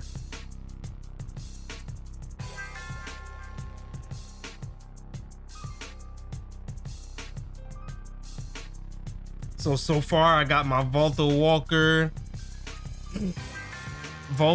submission. I got the Sam Patterson KO. I got John Pork to go the distance. That's scary. That's scary. I got Erceg losing. I got Bogdan Guskov and Big Ant going over 2.5. And then I also have Jalil Hackett, Richardson Hitchens, and Edgar Berlanga, who's fighting tomorrow on the Zuffa Boxing card. So if anybody is tuned in tomorrow, we're also going to do a live stream tomorrow for the Zuffa Boxing card. So if you guys are not familiar, Dana White has started his own boxing league and has shook the world of boxing up. Dana White has a lot of the boxing community super upset at him for stepping on the toes of the other boxing promoters as he once did in the sport of mixed martial arts. So if you guys followed the sport of mixed martial arts as long as I have, you have witnessed the takeover of a sport already, and Dana White is attempting to do it again in boxing. And I only got one thing to say for anybody who's against Zuffa. It's gonna be bad, my nigga.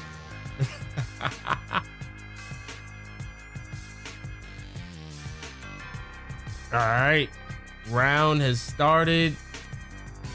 Fortune light on his feet. Fortune already on the back foot. Kuniev is looking a lot bigger than he did previously. It's like he put on a lot more weight in the bad way.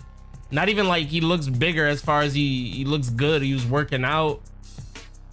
He looks bad.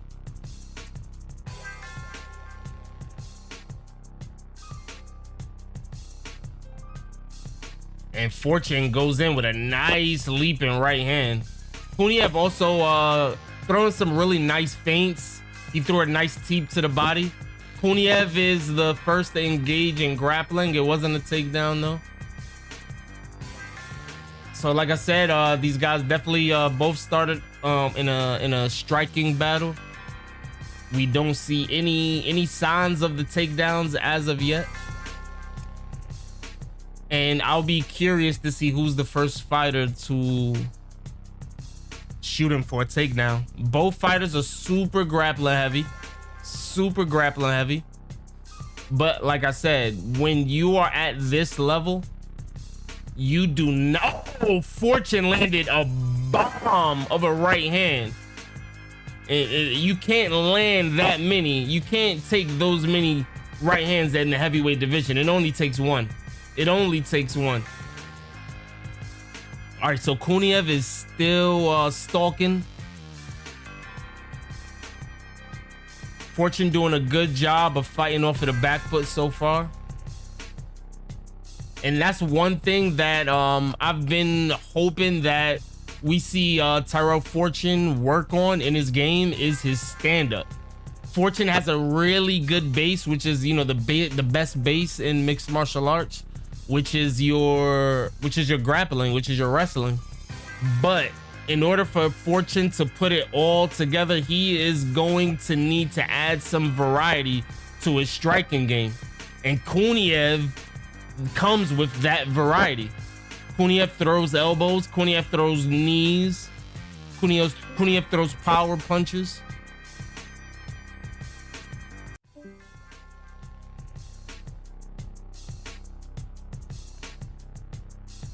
Fortune with a nice head kick, blocked by Kuniev. Fortune throwing a lot of those calf kicks, and they may look like nothing to you, but like I said earlier on in another fight, these leg kicks land and they add up to big damage. Oh, a nice running knee to the body by Kuniev. Kuniev is looking like he is not trying to go the full 3 rounds in this fight, and the way this fight is going, it doesn't look like it's gonna go the full 3 rounds when I really needed to, as far as my my parlay goes.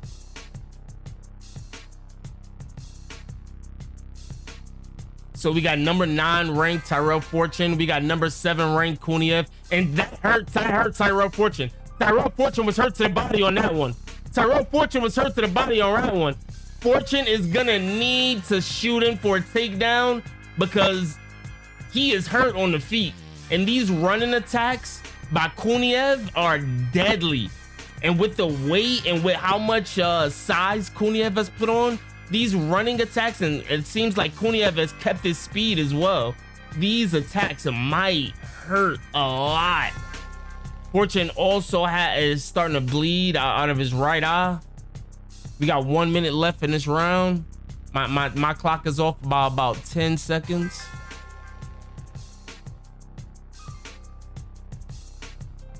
And Kuniev is letting Fortune have it right now. This is a crazy pace they're putting on in the first round. Let's see if they make it out of this round. Let's see if Tyrell Fortune switches up the game plan going into the next round, I believe Tyrell Fortune will be down going into the second round if he makes it out of this one, as he did take the most damage in this round.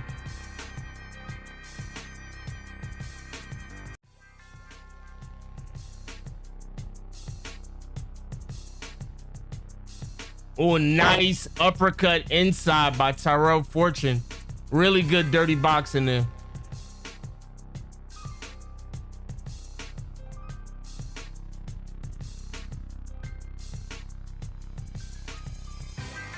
And end of round one. What a round so far. What a round so far. I thought we would have got more of a chess match on the feet, being that you know, like I said, this isn't their go-to strategy for most fights. You know, these two fighters are both two fighters who rely on their grappling to dominate and to get them through to wins. Kuniev definitely a bit more of a striker than Fortune, but also definitely relies on his grappling, his clinching against the fence, a lot of this to get him through fights. But when you're going up against another fighter who does the same thing, it becomes oh, and there is a cookie being built under Tyrell Fortune's right eye. It looks like it can explode on another shot. Oh my lord, that doesn't look good at all. That does not look good at all.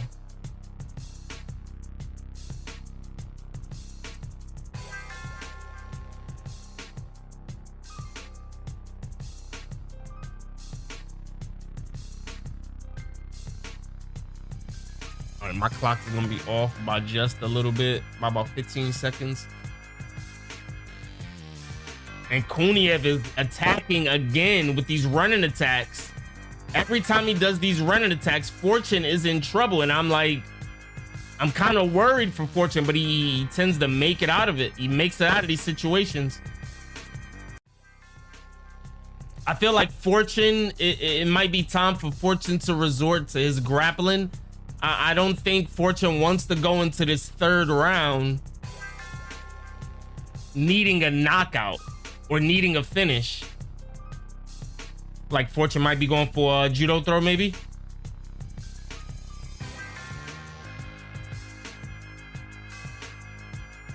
And he backed off of it. Oh, Kuniev hits Fortune in the body with the craziest knee. Fortune has to go for a takedown. Fortune survived it. Fortune survived it.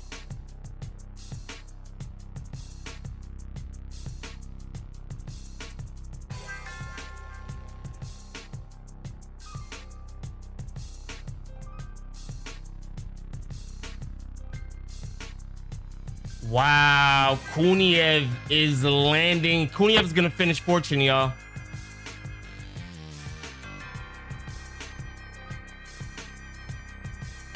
Kuniev is gonna finish Fortune, y'all.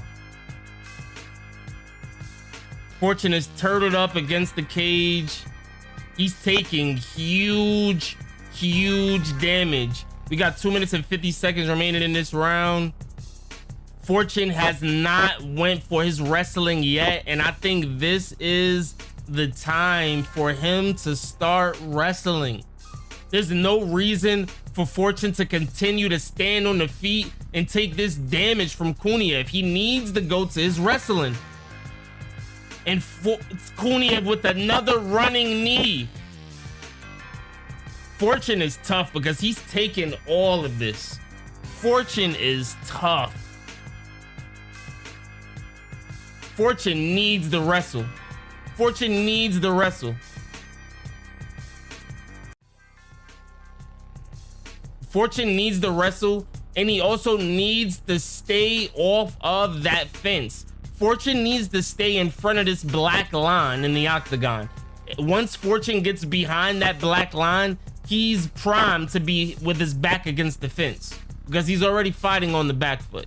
He needs to stay on that black line. And Fortune with the leaping right hook and lands on Kuniev. Now he's back towards the middle of the ring. That was a great shot by Tyrell Fortune. Fortune needs to throw a lot more of that because Kuniev has no reason at this point to be humble. Kuniev has no reason at this point to be any type of humble right now.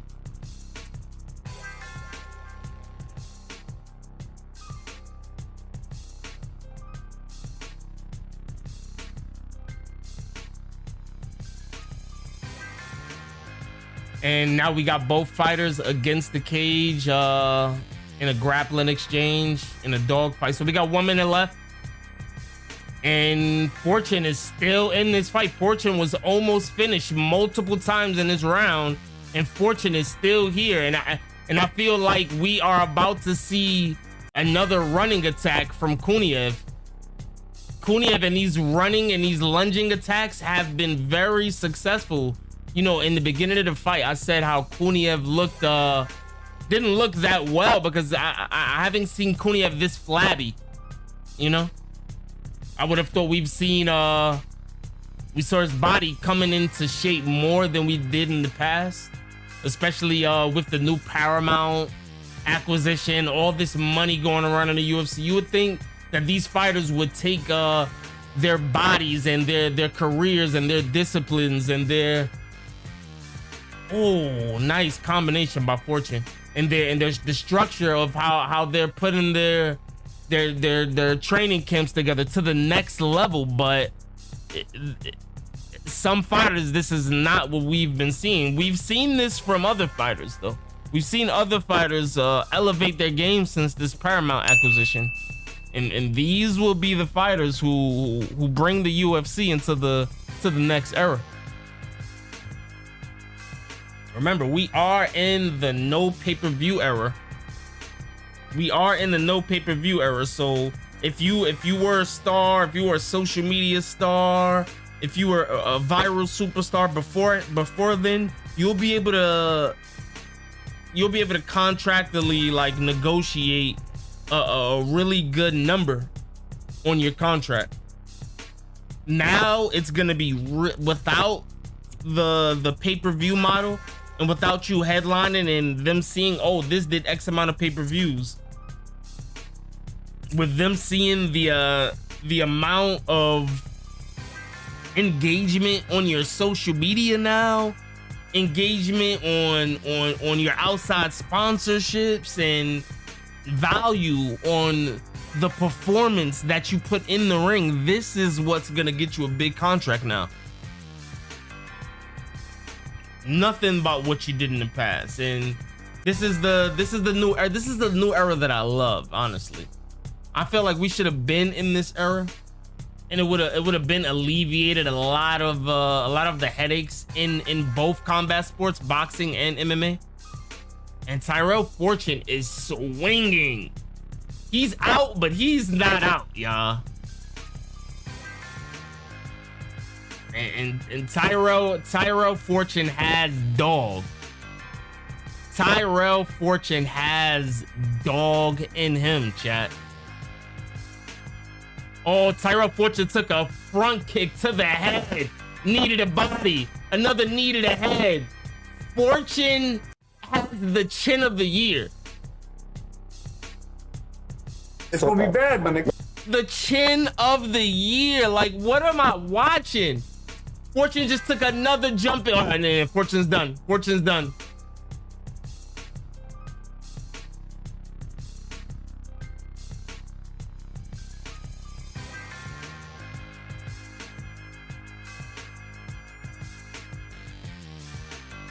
Wow. What a run by Kuniev. And I'm just wondering why Tyrell Fortune did not choose to go to his grappling. He just chose not to grapple.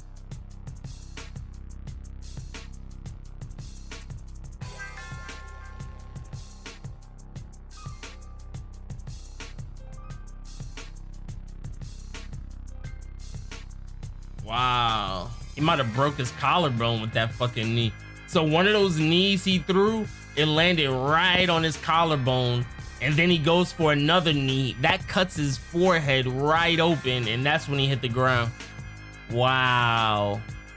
What a stoppage by Kuniev. What a stoppage. Kuniev was all over Tyrell Fortune. And we have another heavyweight contender who looks to bring the fight. How about we get Kuniev versus Josh Hockett? How about we get a Kuniev versus Josh Hockett? Kuniev has to go up to about number 8, number 7 rank after this. Right now he's number 9. Fortune was number 8. He's definitely gonna take his spot or go even higher. We gotta put Valter Walker as the top 10 heavyweight at this point. The heavyweight division is looking good. We got Jamal Hill as a heavyweight. So the link is in the description, bro. Well, the link is pinned in the chat, my bad.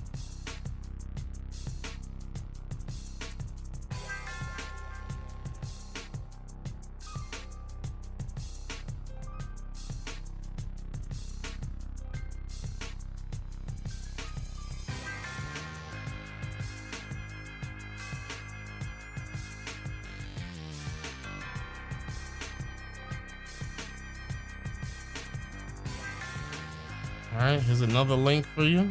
That one ain't working. When will the fight take place? So we got 2 more fights until the main event.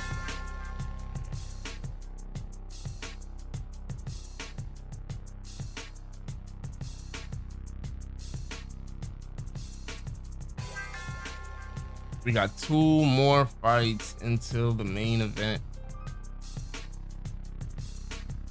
And next up is the fight that everybody wants to see. John Pork is back in the UFC. John Pork. That, I know that's who everyone is here to see. Everyone is here to see John Pork.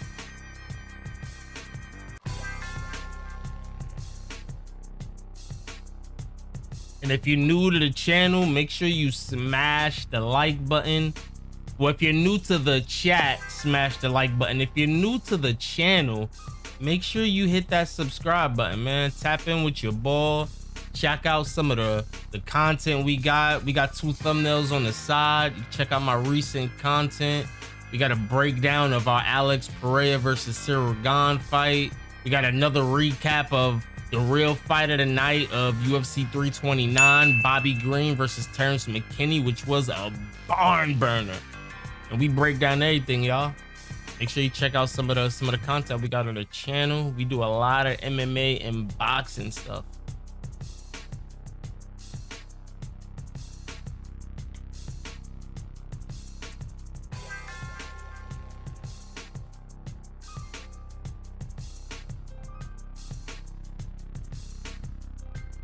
All right, next fight, we got Chanko.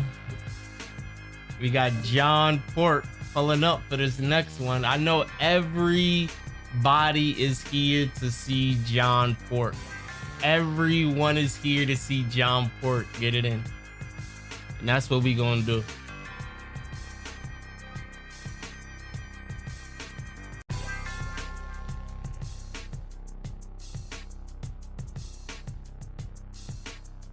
Heavyweight definitely has a new contender. He ain't called nobody out, but Rizvan Kuniev, oh my goodness. Oh my goodness. Well, all right, I was wrong. So Kuniev was ranked number 8. And Tyrell Fortune was ranked number 9. So Kuniev is definitely going to move up after a performance like that. Definitely going to move up after a performance like that.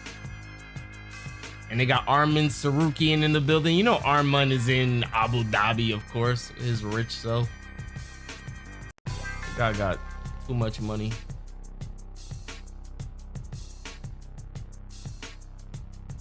And coming to New Jersey, UFC 330. We got Ian Gary versus Islam Makhachev. This is gonna, so I know a lot of people are thinking Islam is just gonna run through Ian Gary, but it's just hard to think that Islam is gonna run through Ian.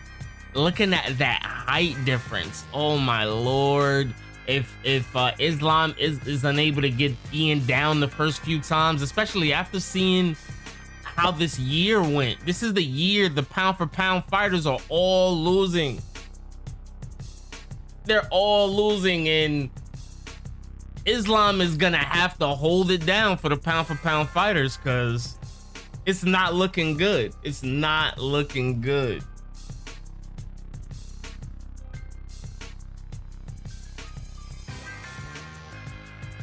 And I'm just hoping that when Shavkat Rakhmonov returns, Shavkat Rakhmonov is somewhere near the form that he's supposed to be. It's sad that such a talent in Shavkat Rakhmonov, it has been sidelined with such a gruesome injury. It's just sad to see, you know? Undefeated fighter. Finished every single one of his fights except for one, which was the Ian Gary fight.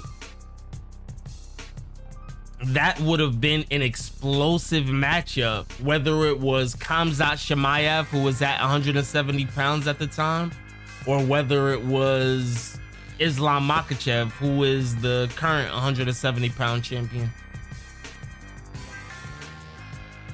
And I feel like if he didn't get injured, he would have actually been the 170 pound champion before Islam Makhachev. Like, we would have seen Shavkat Rakhmonov versus, yeah, and I'm drawing the blank, you know, the guy from Australia. I would say, yo, he can't be that bad that I'm saying the guy from Australia. Wow. Nah, like, oh, that's bad. That's bad. That's bad. I'm gonna just call him the guy from Australia. That's really bad. Jack Della Maddalena, my bad. I just drew a blank. That's the za, you know. We on big za right now, so whenever you on the Ziggington, it's gonna be bad, my nigga. You never know what you gonna forget. The Ziggington. And all right, this ain't the main event. We got 3 fights remaining on the card. This isn't the main event. This is the people's main event. So this is John Pork, the return of John Pork after he had that little brawl. He didn't even get in trouble for that little brawl, but you know, this is the return of John Pork, and he's going against a newcomer. I'm a butcher his name, and I don't have much information on Japetsky, but I did watch one of his fights leading up to this card. And bro brings a lot. Let's just say he brings a lot of energy. He brings a lot of pressure and a lot of energy. But going up against John Pork, you could be walking into a freight train. And I don't know any commodity or any person or anything that has ever walked into a freight train and lived to tell about it.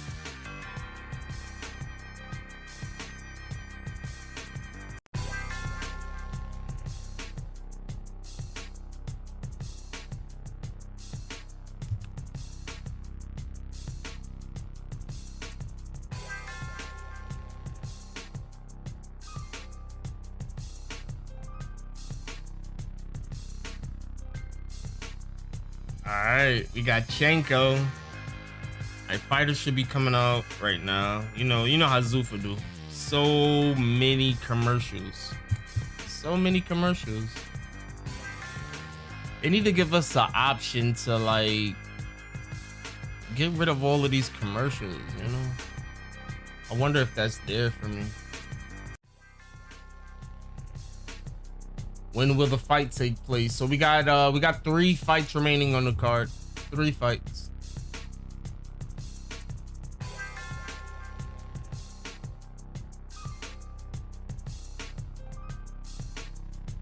So we got Uzbekistan in the building. We got Uzbekistan in the building.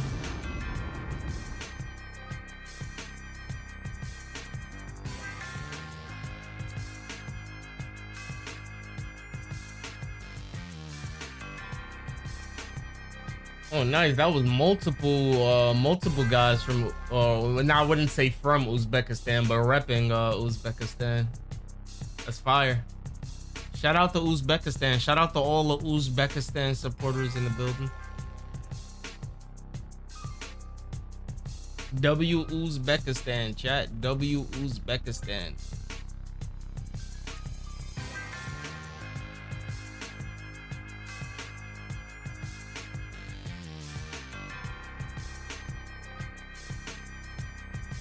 You're from Uzbekistan? Nice. So you're definitely back in Temirov against Erceg, right?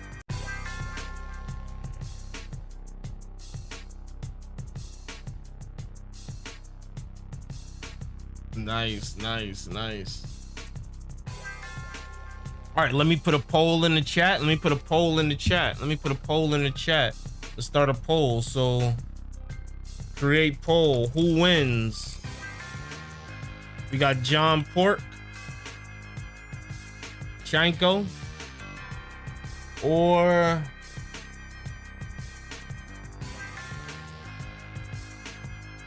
I'll put Izagakhmaev in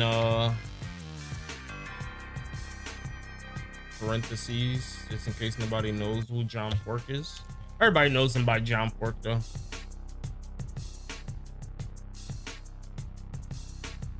And Jaseki.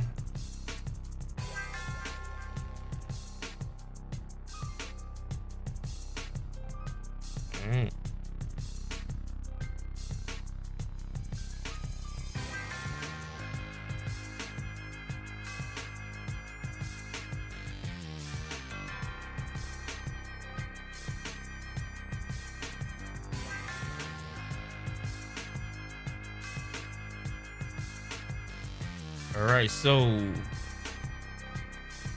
poll up in the chat. We got John Pork, aka Izagakhmaev, as known as Izagakhmaev, Chanko, Wild Chanko, and we got Jaseki.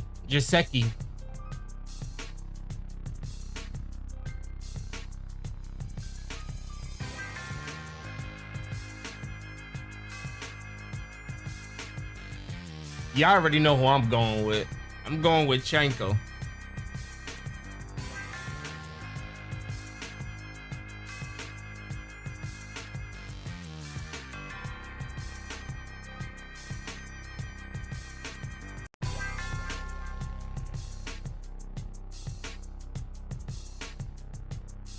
I am going with Chanko, chat.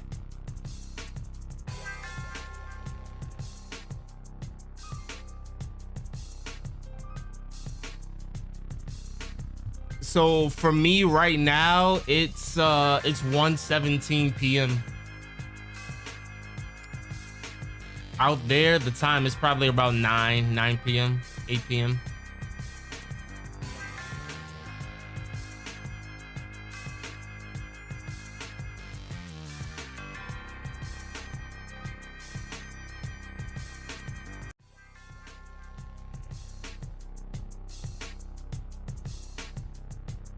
We got mad guys from Uzbekistan in the building. That's fire. Shout out to Uzbekistan. They here for Temirov. Temirov need to beat Erceg for me. But right now we worried about my man John Pork. We worried about my guy John Pork.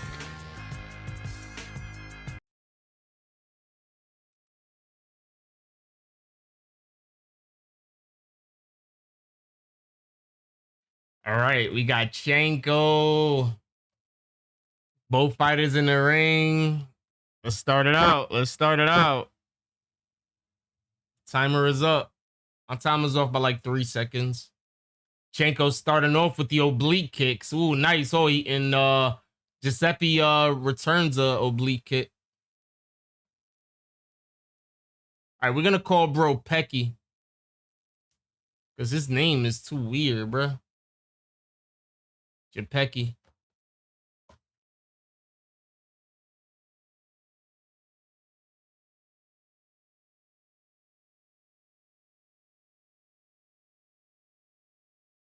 So Zainakov is being controlled up against the fence. So Zainakov is from Dagestan, and he trains with Team Khabib. You would think that he has some elite level wrestling, but it's the complete opposite. He's an elite level striker from Dagestan, not an elite level wrestler. Although he does get a lot of experience training with the elite wrestlers, it takes time to build up that skill,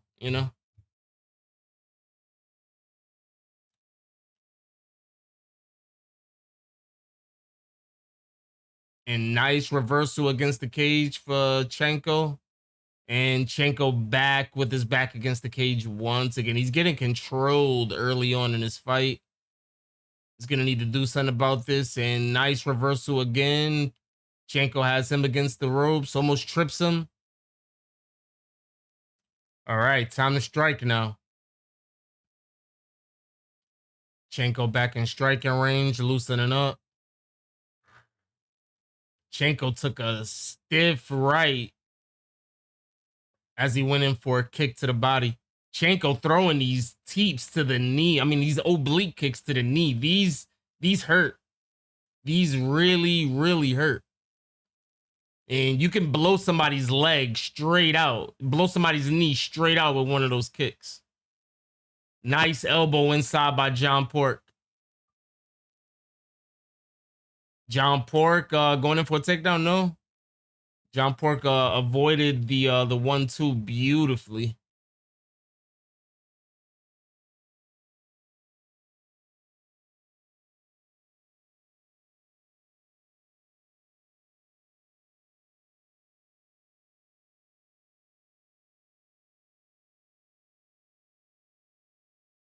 And John Pork again finds himself with his back against the cage. He goes in reverses, but back against the cage once again. Japecki is definitely found the way to control Chanko, but he hasn't really had much success hurting Chanko out of this position. He's just more so controlling him for the better part of 3 minutes. We got 150 remaining in the round.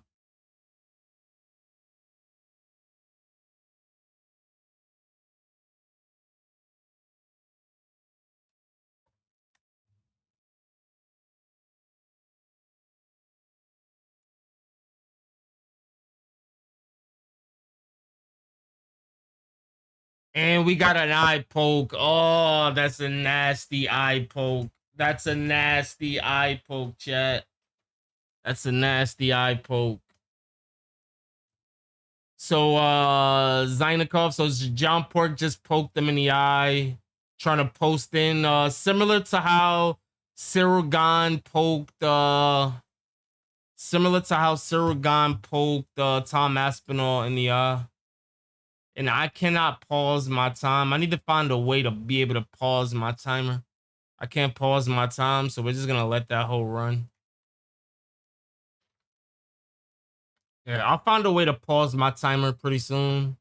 But I mean, I do think it's pretty cool. I got the timer in here for you guys. So if you guys are watching along and not actually watching the fight, you guys could actually see the live timer on the screen, which works out for all of us.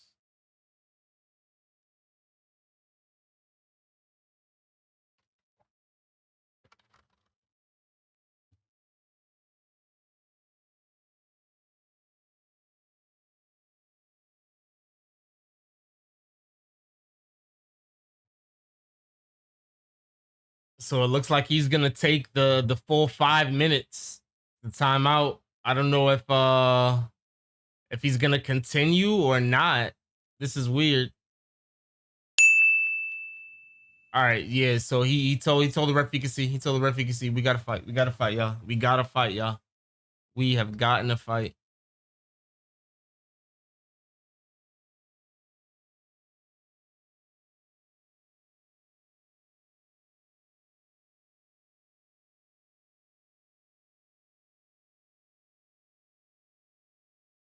All right, so the referee gave John Pork a warning, told him to keep his hands closed when he's posting.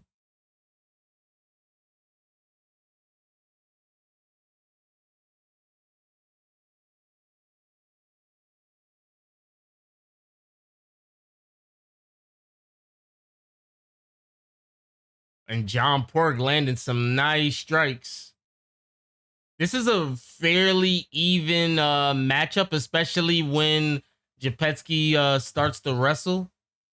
Both fighters are fairly early in their MMA career.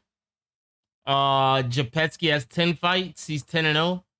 John Pork has 8 fights. He's 8-0. Both fighters are undefeated. Means tonight somebody's O has to go.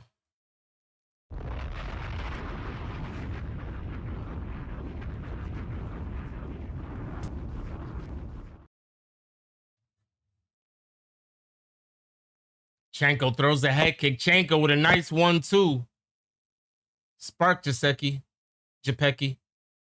Japecki went for a spinning elbow. He gave up on it, and he gets controlled on the cage. Yeah, when you commit to a spinning attack, more times than none, you have to fully go through with it. You can't really halfway throw it and then stop, because you just leave yourself wide open to be taken down, you know. Even if you know you was gonna miss, or even if you know you was off the target, it would restrict somebody from just diving in on your back without nothing coming back in return, you know. Once they see, oh, he gave up on it, I'm gonna take him down, or I'm gonna control him. He just gave up a whole position for no reason.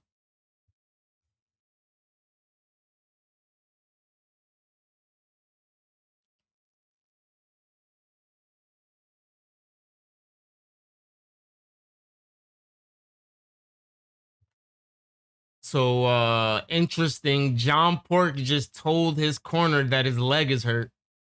I mean, you're in a fight, of course you're gonna be hurt, but normally fighters don't point things like that out, so he could be really hurt. And Rapecki immediately started with an oblique kick. Immediately started with an oblique kick. I mean, he's the one doing the damage, so he might know that John Pork is already compromised when it comes to his leg. And John Pork is not as bouncy as he was in that first round as well.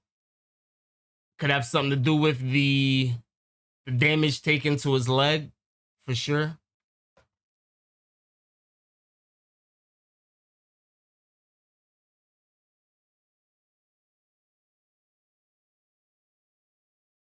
And great takedown by John Pork in the middle of the ring. Let's see where Rapecki's grappling defense is. Let's see how he is off his back. And he's attacking, throwing elbows immediately. I like this. I like when you get a fighter active from the bottom, who doesn't just accept the position, who fights back with elbows, scrambles their way back to the feet. This is good. This is a good sign. I would love to see this Rapecki guy fight again. Win, lose, or draw. I'd love to see him in there again. He's a dog. I like his fighting style.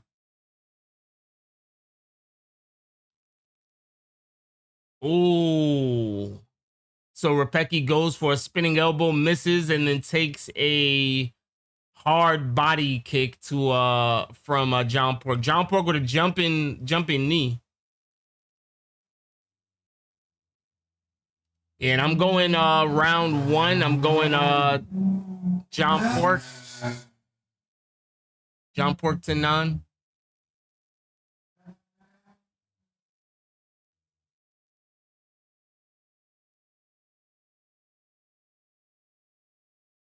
Oh, a nice right hand out of the exchange from John Pork. So John Pork once again being controlled and dominated up against the cage in the beginning of the round. He needs to find a way to not allow this to continue to happen, because Repecki, a nice body shot from Repecki. Repecki, he sees he's having success holding him and controlling him there, and landing them little shots that's scoring them points.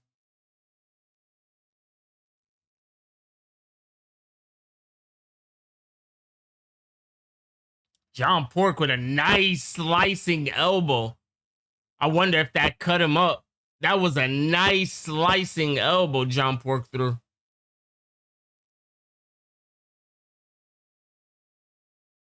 John Pork with a nice knee to the body. John Pork is doing all of this while being pushed back. This is really good. This is really good. And John Pork with another elbow. Repecki is hurt. Repecki is hurt.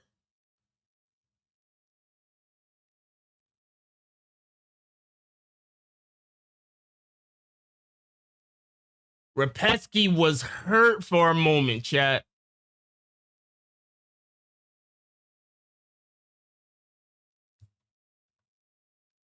If you are new to the chat, make sure you smash the like button.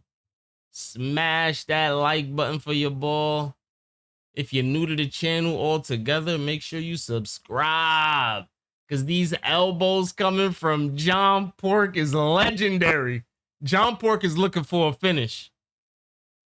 John Pork is looking for a finish.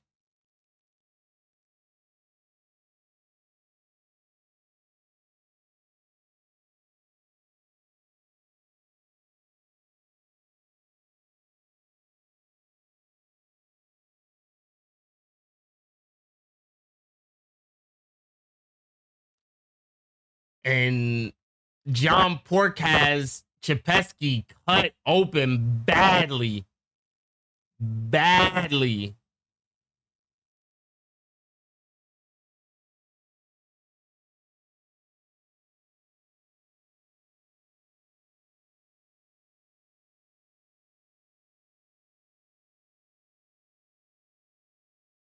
Chepesky might make it to the end of this round. We got 10 seconds left in the round. And Chenko is landing these elbows religiously on Chepesky's eyebrows. Like, I wonder how many cuts Chepesky has on his face right now. This is crazy.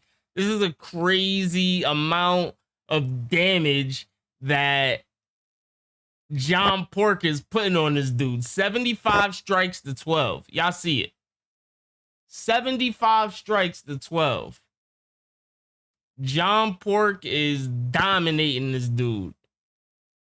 And this guy is bloody. We got 5 minutes of action left, and I'm not sure if he can make it to the end. I'm just not sure if he can make it to the end.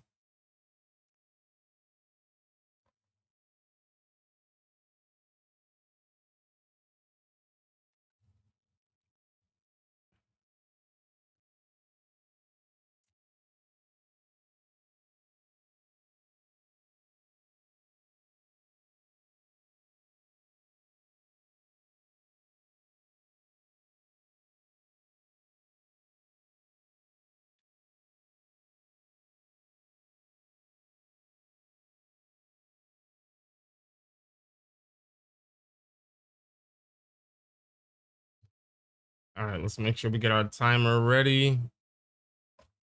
Round number 3. This is the third and final round. Chepesky's still in there, bouncing around. He's still in the fight. He was almost finished at the end of that second round. Those elbows were piling up. And scramble from both fighters. No takedown either way. No takedown either way. Oh, nice way to get out of that head kick from Chenko. That could have ended bad if he didn't duck back like that.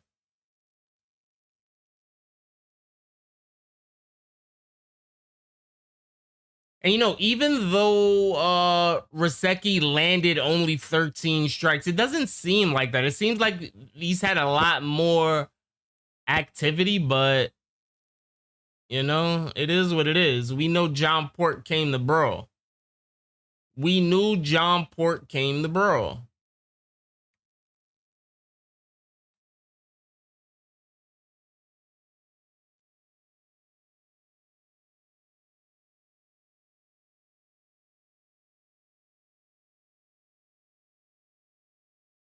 So Zainikov once again against the cage. And Erceg lets him out this time.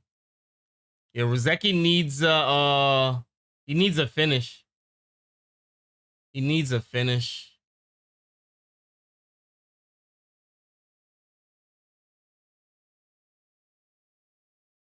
And Chenko is still going for those elbows. Oh my lord.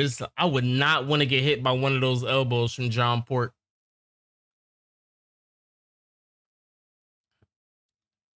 And it's a lead elbow as well. Another one. Oh my lord. It's a lead elbow. Oh my gosh.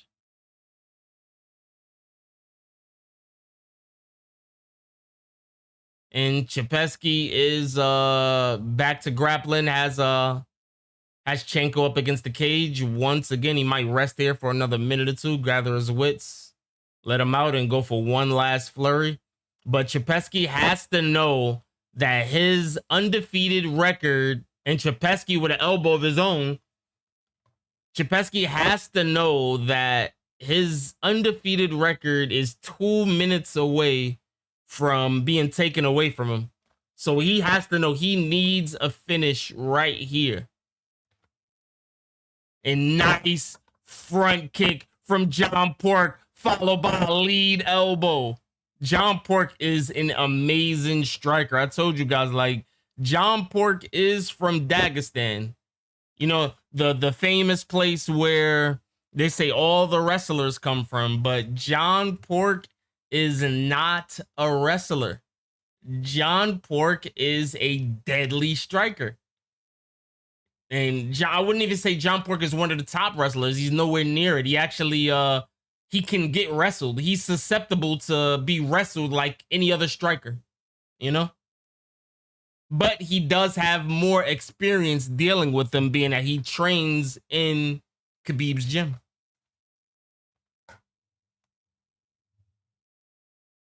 So we got 1 minute left in the fight, and Erceg needs oh my goodness.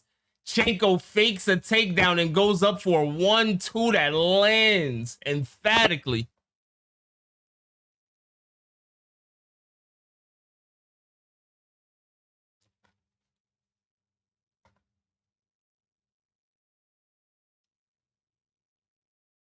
John Pork has looked tremendous in this fight. Another front kick from John Pork. And the ref jumps in and picks up Giuseppe's mouthpiece. And John Pork with a jumping right hook. Wow.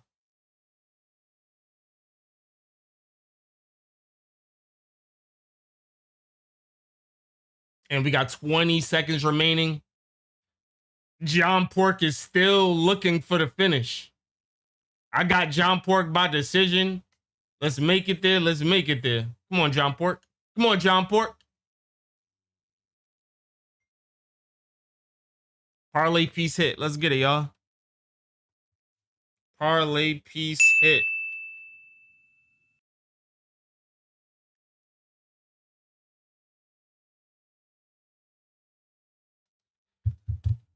All right, end of the fight. We got John Pork winning in dominant fashion. 20, probably 30-27. I wouldn't be mad. Nah, yeah, 30-27. I would be mad at a 29-28. 30-27 for John Pork. Next fight coming up.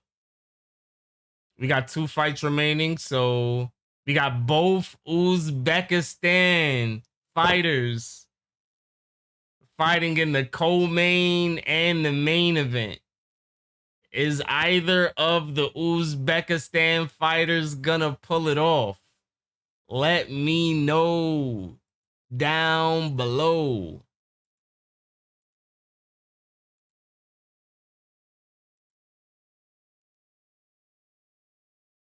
All right, let's start this next poll for Steve Erceg.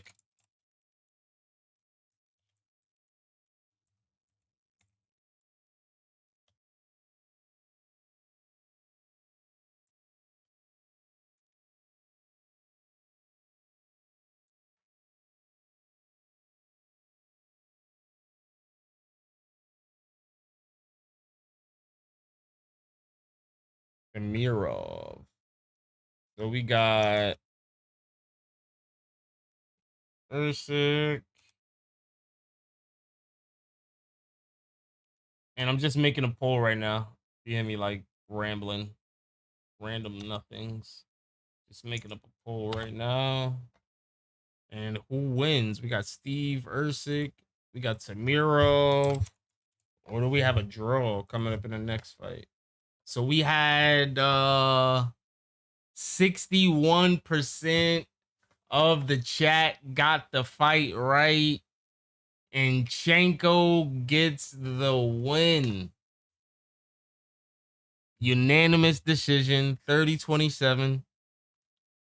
11% had it as a draw. 28% had the Polish fighter Rizvan. And we got John Pork in the ring for his post-fight interview.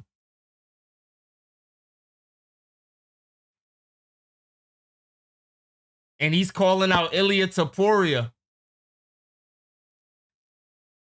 Wow. Chenko is calling out Ilia Topuria, chat.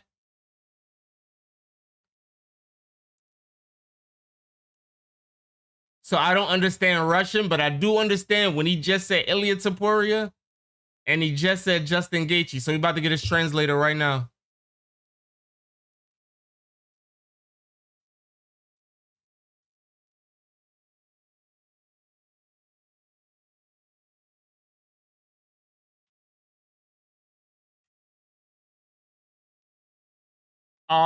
So it wasn't really a call out of Ilia Topuria.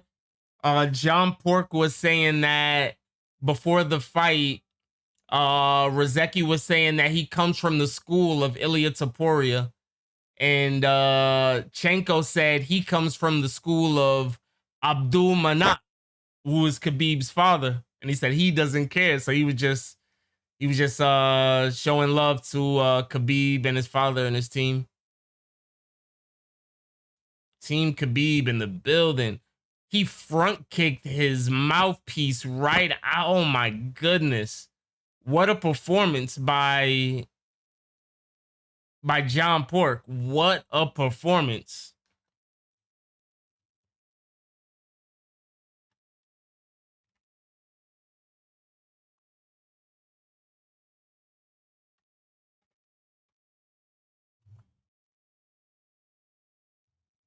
Chanko said he is here to rule the division. He doesn't care who's in front of him. Chanko is here, chat. Chanko is here, chat. The only thing that's really eluding Chanko right now is that viral knockout, which we all know that he's capable of. I like how he doesn't really force it. So we know he's over capable of getting these crazy knockouts with his striking ability, but he's not the type to force these knockouts and you know, force these extravagant finishes and get finished himself, which is why he has remained undefeated through 9 fights in his full MMA career.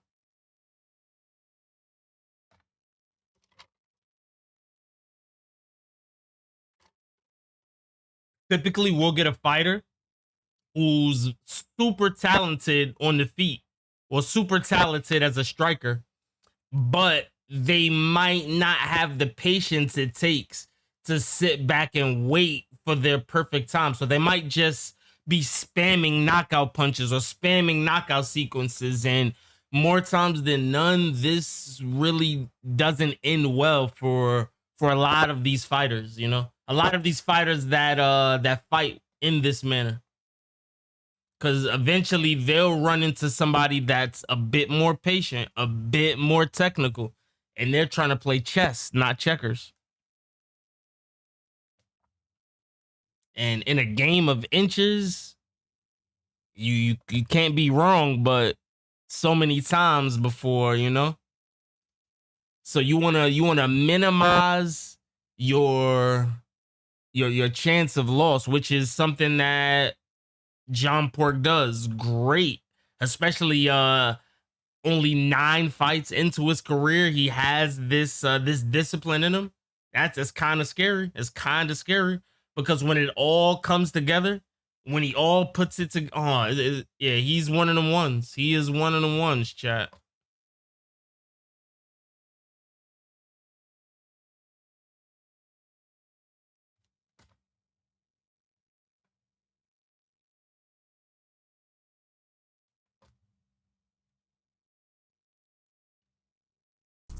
All right, we got our next fight coming up. We're gonna twist up another Jadoinski. Anybody in the chat? Anybody in the chat twisting up a little Jadoinski? Let me know. Let me know.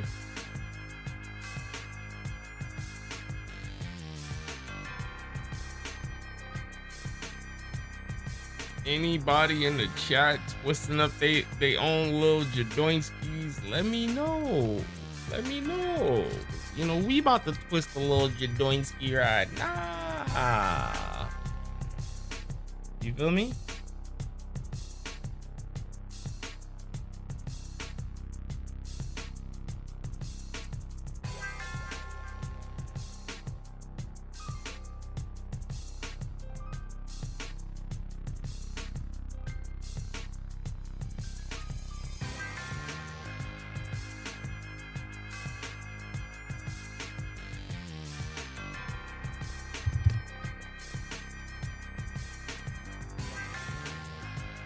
All right, more ads coming up before the next fight. So we got 2 fights remaining on the card, co-main event and main event. These should be 2 really exciting fights, and to be quite honest, both of these fights have potential to end in the first round by the Uzbekistan fighters. And I'll be completely honest, both of these fighters from Uzbekistan are both fast fighters. I don't know if it's something that they have in their water. I don't know if it's something out there in their food that's making these guys savages. But these guys from Uzbekistan are brawlers, and they finish their food very fast.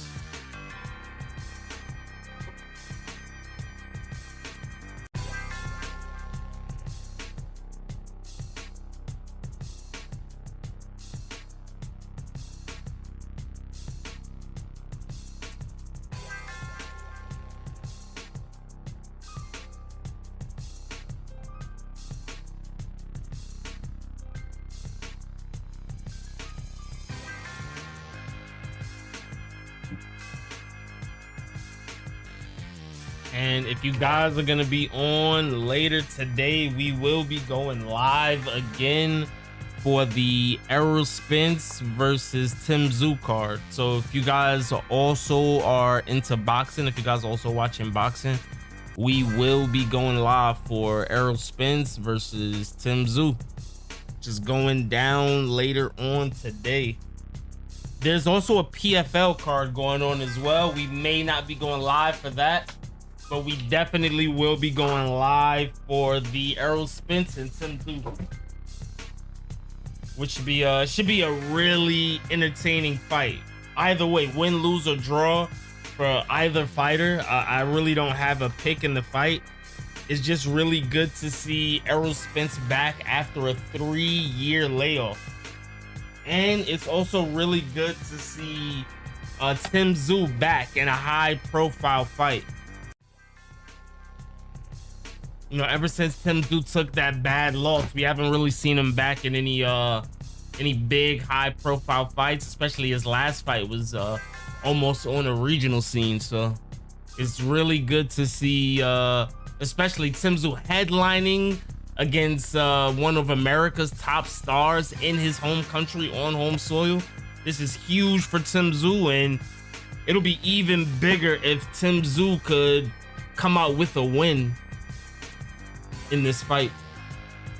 So I will be all the way tuned in later on. But right now we got Steve Erceg. Yes, sir.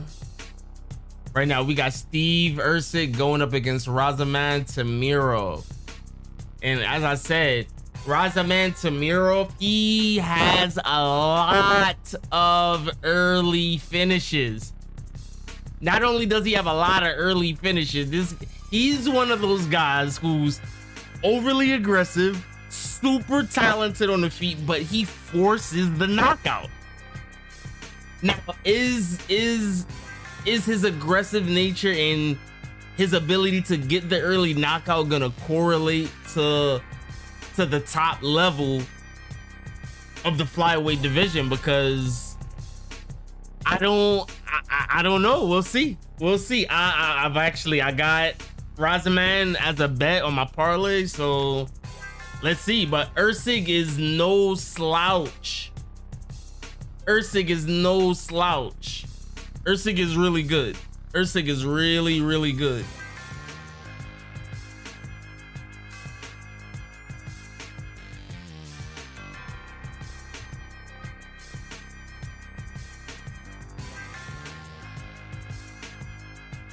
But I want to know who you guys have winning. I know we got a lot of guys from Uzbekistan in the building, so I know we can have a lot of votes for Ramazan. So, but I mean, either way, I would expect a lot of votes for Ramazan. Either way, you know, this guy's a demon. The guy's a certified demon, and I wouldn't want to be stuck in a cage with that dude. You shitting me? You shitting me?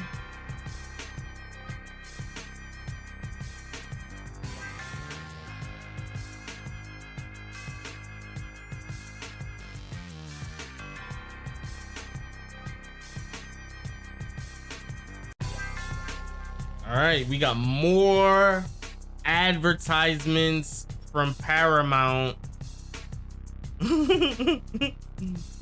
before the fight. Yo, we've had to watch like 542 commercials during this whole event. Shit, I'm about to start dropping my own commercials. So man, if you're new to the channel, make sure you like the stream. It'll help your boy with the engagement. It'll help get the video out to a lot more people. It'll help more people join in on our conversations and our live polls. Smash that like button for your boy. And if you're new to the channel, period, if this is your first time on We Fight All Night, we are here. We review UFC, boxing, and basically all combat sports. We built a studio in virtual reality. We built a virtual reality character where we cover the event. You could go and check out some of my footage.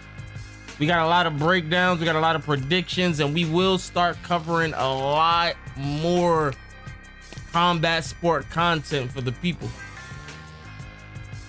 And as a pinned comment in the chat, I have an open panel if anybody wants to join the discussion with me, or if you'd like to just join our MMA community. We have a MMA and boxing Discord, and we also have gamers in there as well. So it's not just MMA and boxing talk. We also play video games as well. So make sure to join in on the community. You can get some insider picks from your ball. Whenever I go live, you'll know. And if you just want to connect, I know a lot of people don't have IRL friends who actually follow these sports as hard as we do. So if you want to just connect on that type of level, man, hit me up. Join the community, man. Become a We Fight All Night member. Just remember, man, fight fans are the best people in the world, man. We wouldn't be anywhere without you. Just remember that, man.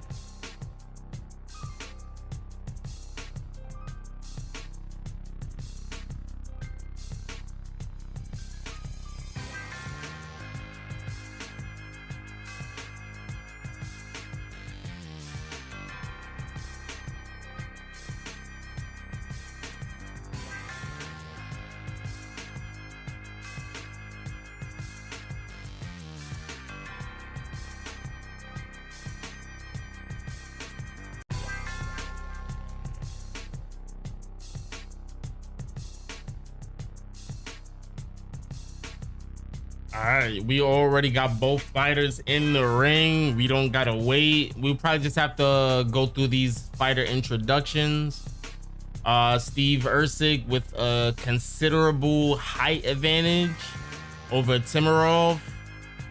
Temirov 5'4", 63 reach, 63 arm reach. Erceg with a 68 arm reach.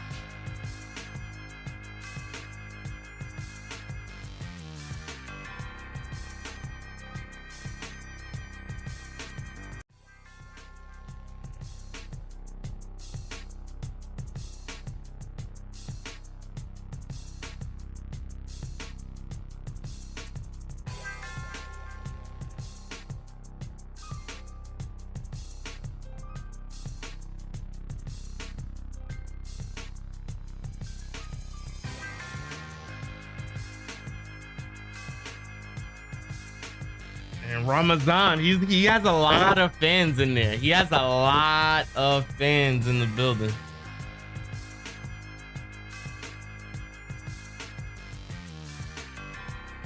I'm pretty sure Ramazan probably has a lot more fans in the building than Erceg. And the building has filled up. Earlier on, the building was empty. The building is filled now to the brim.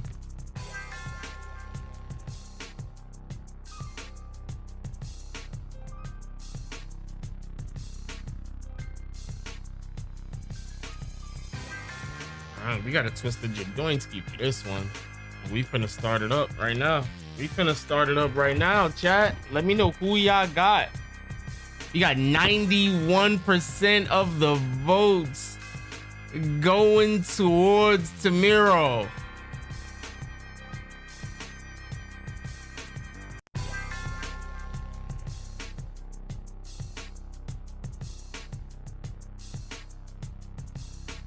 Oh, Temirov with a spinning back kick drops Erceg early.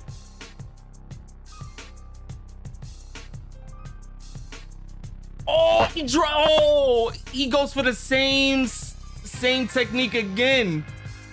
Erceg is on Temirov's back now. Temirov is gonna knock Erceg out.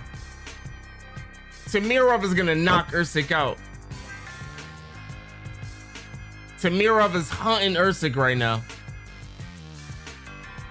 Oh, Temirov with a big right hand. Another right hand from Temirov. There's a lump forming on Erceg's left side of his head. Temirov goes for another spinning kick.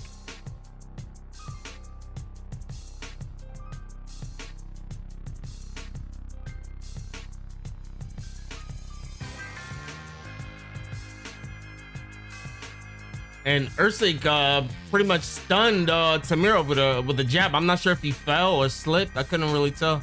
I'd like to see the replay on that.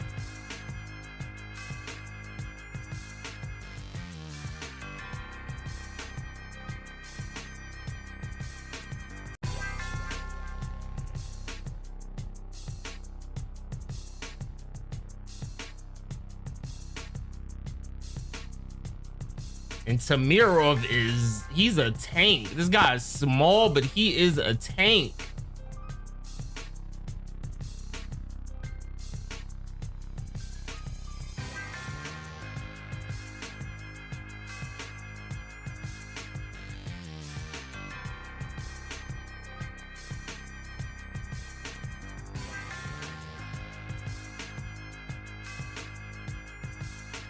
Erceg is not able to land much. I'm not sure if the height and the movement is messing with him.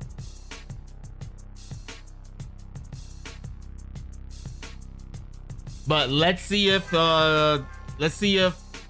Temirov does not gas out. You know, he's carrying a lot of muscles, and we all know that lactic acid starts to build up fast in that body frame. Lactic acid is undefeated, chat. Lactic acid is undefeated. Another spinning kick from Temirov.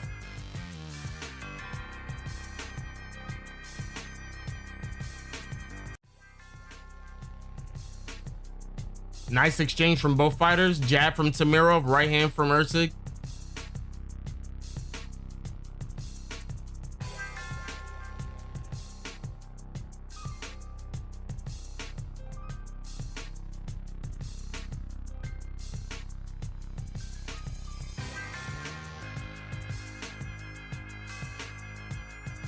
Oh, nice left by Temirov.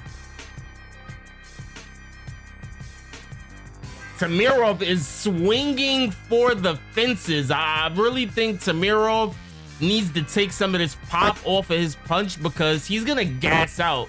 It looks like he's putting everything into every one of his strikes.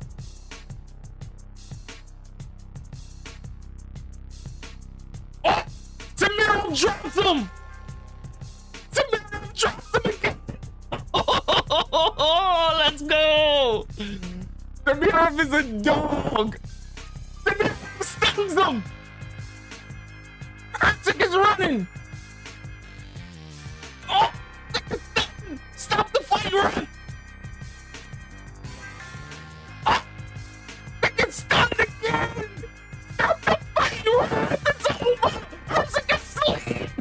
Oh, shit.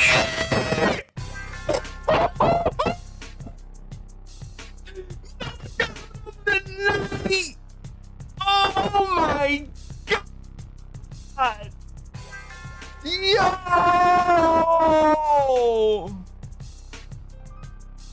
Yo!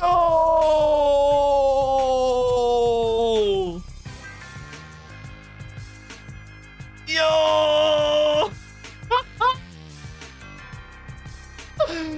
Yo! What a finish! What a finish! Yo, he went right to sleep. He went right to sleep.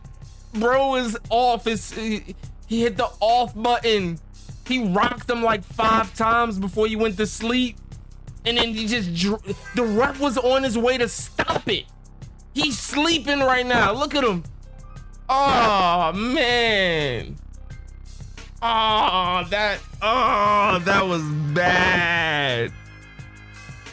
That was bad. Oh my goodness. Crazy finish for sure.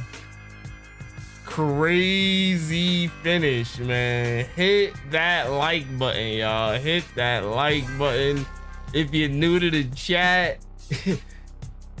make sure you subscribe to the channel because we are covering crazy fights like this all year long. Crazy finish. That is right, my guy. Crazy finish is right. That's nuts.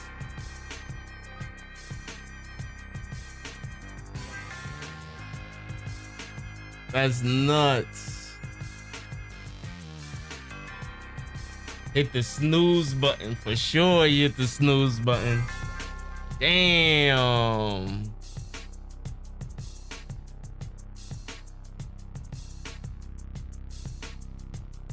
That's just nuts. What a finish. Uzbekistan is in the building, y'all. Uzbekistan is in the building.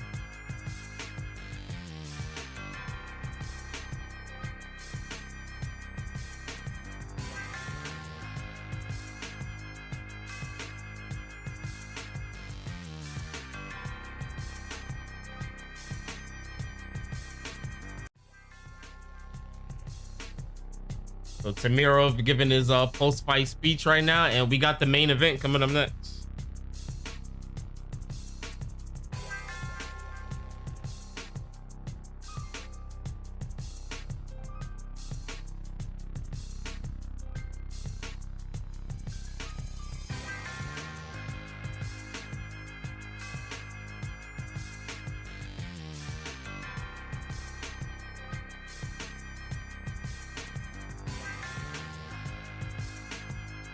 That's so tough, man. This dude, Ramazan Temirov, welcome to the big show. That's all I gotta say about that.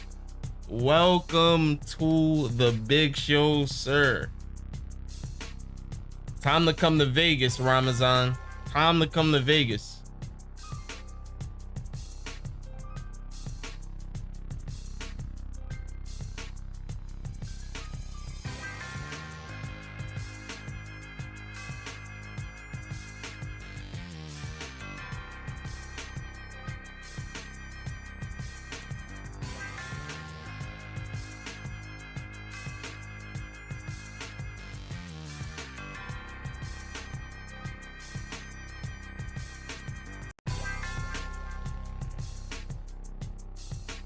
All right, so we waiting to see what his translator says.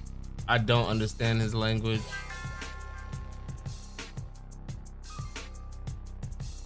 Pretty sure we got some translators in the chat, you know.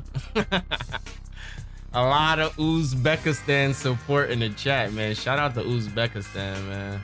Y'all got some demons out there, man. Send me a bottle of water, cause I need what y'all drinking out there.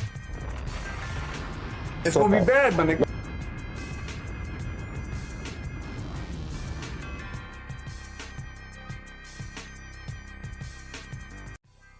This guy is super long-winded. How is the translator gonna remember to say all of this?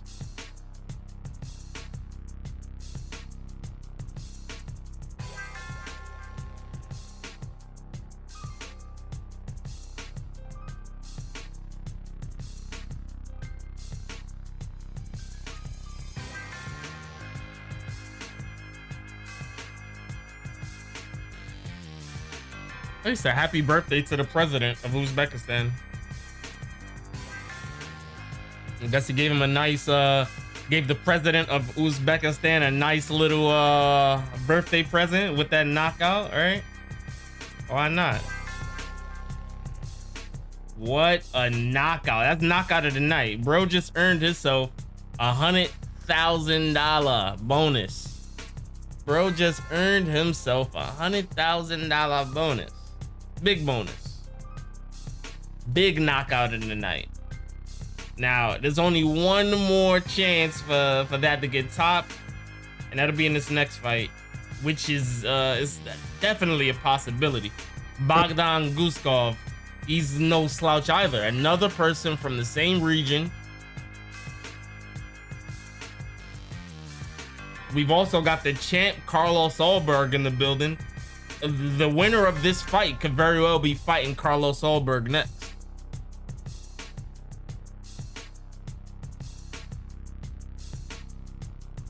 I would also like to see a Ulberg versus Yuri Prochazka rematch, to be honest. I wouldn't even be mad at seeing that kind of rematch. That was a great fight. Yuri Prochazka just took a mental lapse in that fight and had a wounded Ulberg in front of him and chose not to attack the wounded fighter, which in the long run cost him the fight and cost him to get knocked out. Crazy turn of events, man. It means watching this sport of MMA, anything can happen. Anything can happen. And this is why I think mixed martial arts is the #1 sport in the world. You know, we're watching, we're not even watching the top athletes in the UFC right now, and this is a low rated card, and this is a hell of an event. I can imagine only like how the energy in the building is, because there's been a lot of finishes, a lot of really good fights. a lot of back and forths, heavyweight clashes, heavyweight finishes. It's been a lot going on, you know, and I'm just glad to say that, you know, I'm a fan of mixed martial arts.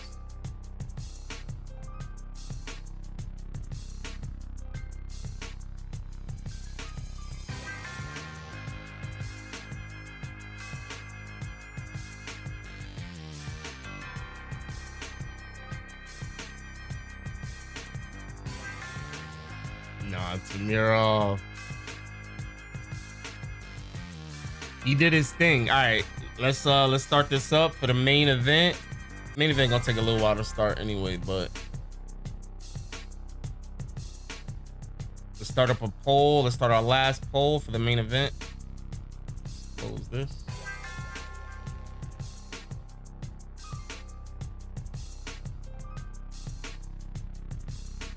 And that's a very intelligent chat, because we had 92% of the chat chose Temirov at a -100.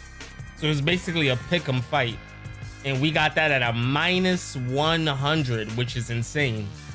92% out of 160 votes chose Temirov. That's a smart chat, a very, very smart chat, and I'm proud to have got everybody in one space together, you know.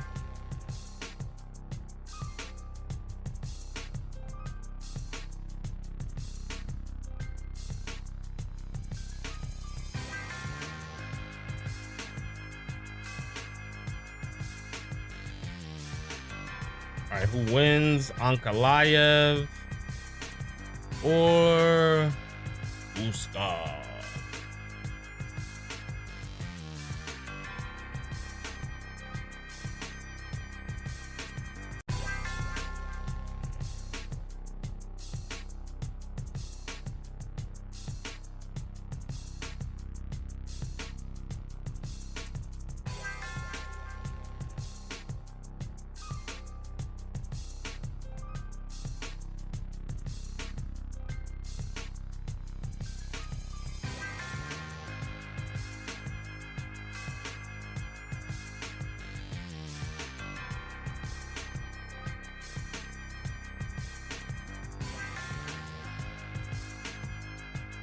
There we go.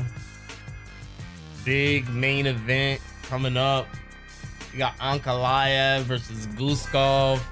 Guskov, another fighter from the same region as Temirov. He's from that region of Uzbekistan, who's breeding this new age of beastly fighters.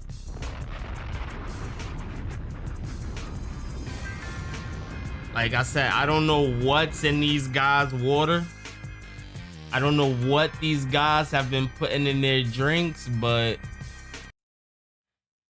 yeah, it's a lot going on in these it's a lot going on in these regions out there, because for them to be breeding these fighters that's just coming out here and savagely whooping on others, like it's clearly something going on out there. And like I said, if there's anybody, well, I know there's people from Uzbekistan in the chat, but anyone from Uzbekistan in the chat, man, feel free to send your boy We Fight All Night a bottle of that pure Uzbekistan water, because I need to drink what y'all drinking. I need to get like y'all. I'm trying to become a demon. I need that Uzbekistan water.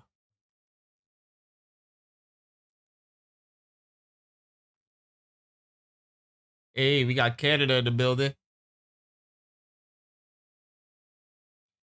Shout out to Canada.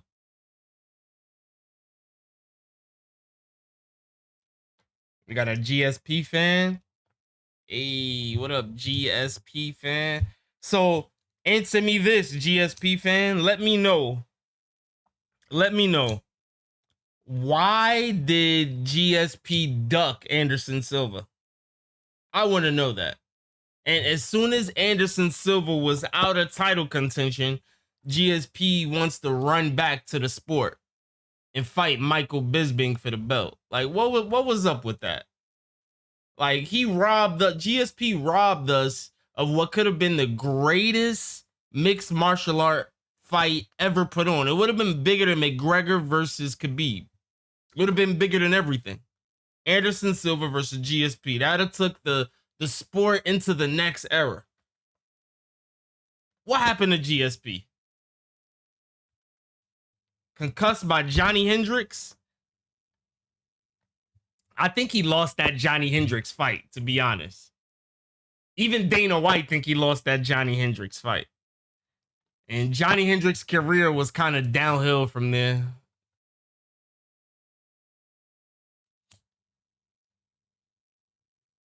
Yeah, I do think it was dope that we got to see him at middleweight, but I'm mad because he chose to come back and win a belt and just flat out retire, which is like, you just held up a whole division.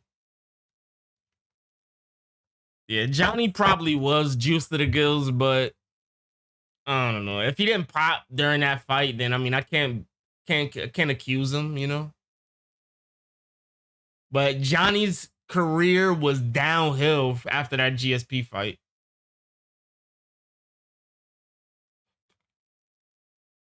No, you're right. You're right. You're right. I don't got him as the GOAT, though. We all know who the GOAT is. We all know who the GOAT is. The GOAT is Johnny Bones. The GOAT is somewhere in Albuquerque, New Mexico right now.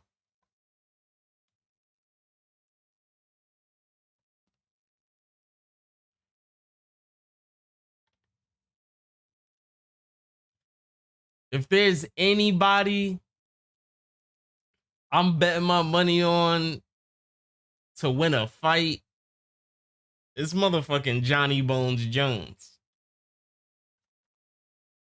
I'd never bet against the Johnny Bones Jones. Ever. Ever. Ever. I don't care who's against him. I'm never betting against John Jones.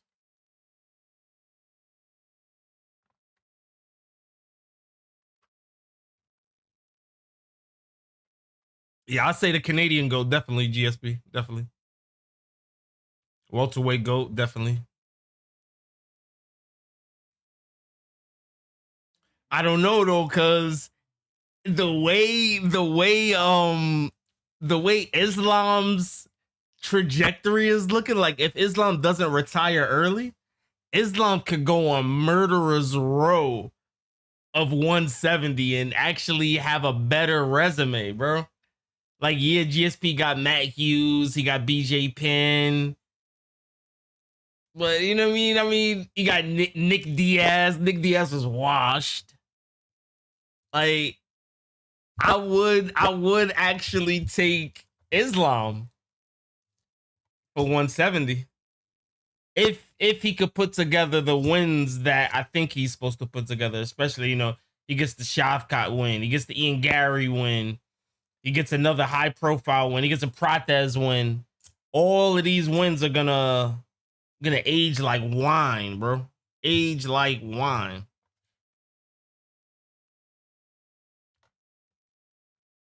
Even the Jack Della win is gonna be good, but Jack Della ended up running into another beast in Carlos Prates. Carlos Prates is one of them ones, and I honestly, I mean, I would like to see Carlos Prates off his back a little bit more, but I honestly think Carlos Prates has a great chance versus somebody like Islam Makhachev. Especially, bro, after 2026, even Morales is big. Morales has to come back into these fights 200 pounds. Morales is a big boy, bro. Yeah, I forgot about Morales. You got Gary, you got Prates, you got Morales.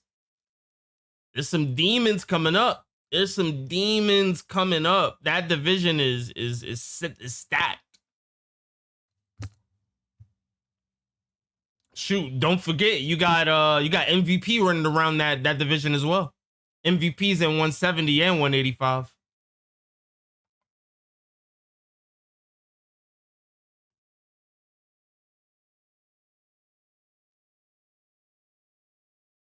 Division's badass, man.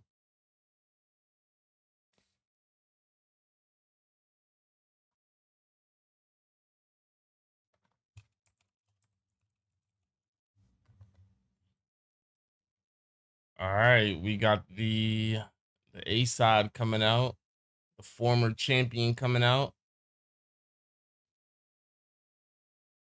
Let's see if he do work. I got this going over 2.5. I don't have a winner in this at all.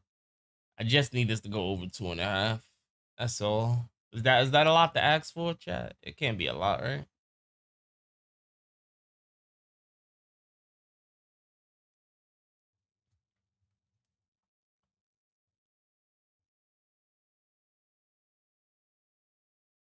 Oh yeah, we also got Sean Brady, who had an amazing performance versus Buckley in his last match.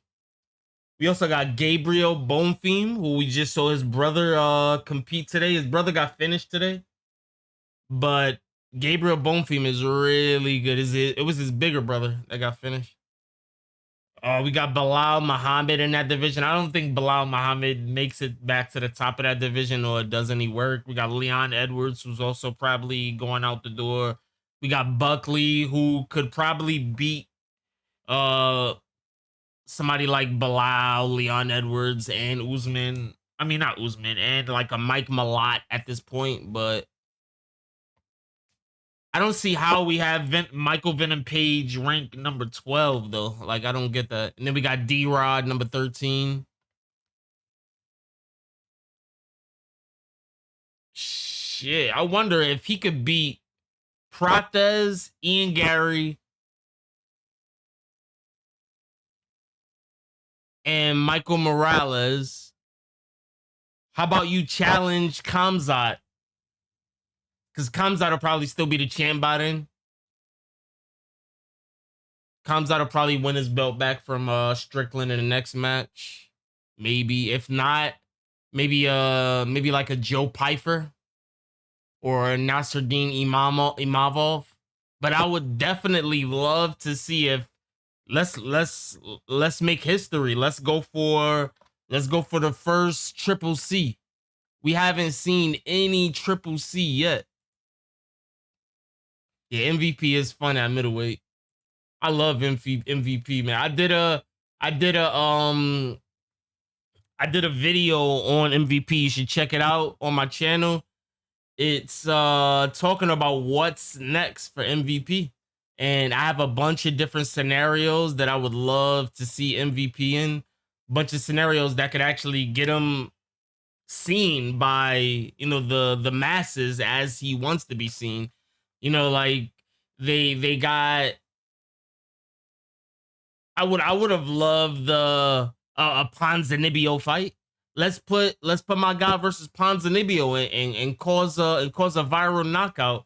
Instead, you putting Michael Page in these chess matches and then complaining that he's not getting the knockouts. Of course, he's not gonna get the knockouts. You're putting up against guys that's not ever been KO'd in their UFC career, and then you're putting them up against other fighters with similar styles where it ends up in these long chess matches, Like look at Sam Patterson versus Michael Page. It was a chess match that ended in a decision, a dominant decision by Michael Page. But the rumor has it is that the UFC brass isn't that big on Michael Page because he's not as exciting, and you kind of get that gauge from the audience, from the people, from the fans when speaking about Michael Page. They're not that high on him either. They call him boring, but I don't think so. He's one of my favorite fighters, and I'll continue to put Michael Page above a lot of different people because bro is really a wizard in the ring with the striking.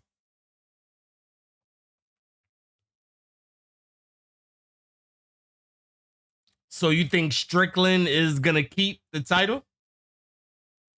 Even if he rematches Hamzat, you think Strickland has his number?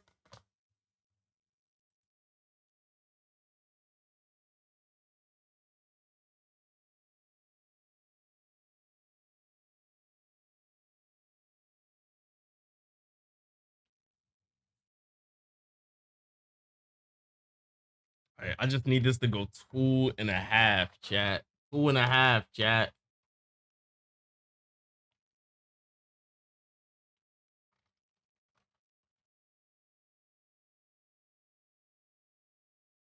Sean Shirk. Yeah, I remember Sean Shirk. Did he end up juicing or something like that? Yeah, I think he did. He was on a juice for a while, but he was definitely up there. He was definitely up there.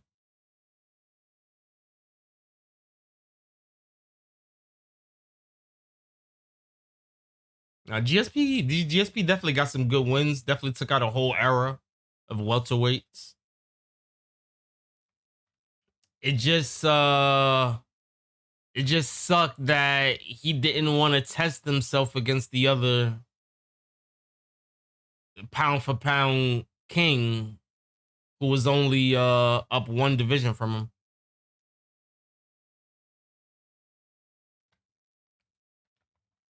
All right, let's go, y'all. Let's go, y'all.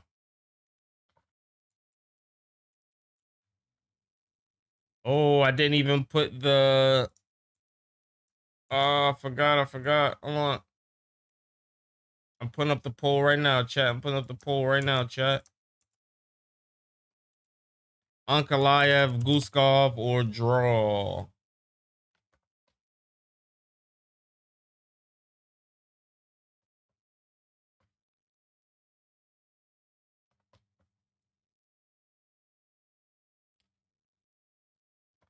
All right, we're gonna be about a minute off from my time, so don't even worry about that. We're about 50 seconds off. We're still gonna put the timer up. Forgot to put the time. I won't forget for the next round, or if it goes 5, we won't forget. Both fighters taking it pretty easy. It's looking like they're both feeling each other out. It doesn't look like either fighter is trying to implement their style just yet. Both fighters are definitely in the filling out process. I like how Ankalaev body is definitely filling into the 205-pound weight class much better than it looks. Much better than he has looked in the past. He did not look this well defined, especially fighting against Alex Pereira. So you could tell Ankalaev has been putting in the work in the gym, definitely putting in the needed work in the gym to improve his game and get better and just not have what happened again against Alex Pereira happen again in the future in his career. I would love to see a trilogy at some point as well. Maybe Ankalaev could go up to heavyweight at one point and challenge Alex Pereira. Alex Pereira did sign a 8-fight deal with the UFC, so we've got Alex Pereira for the remainder of his career. However many fights he got left, we've got him. So if Ankalaev wants to go up and have that trilogy, I don't see no reason why they wouldn't want to put that on. Rematches always sell, especially when it's 1-1. Somebody got to definitively get it done. See what I did there? It's gonna be bad, my nigga.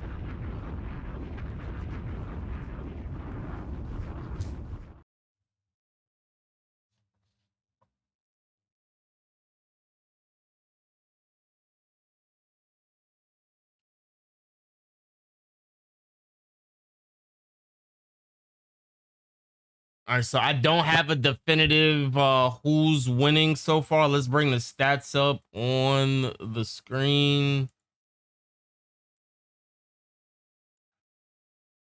We got Guskov is leading the striking battle, just leading by 2. A lot of leg kicks as well.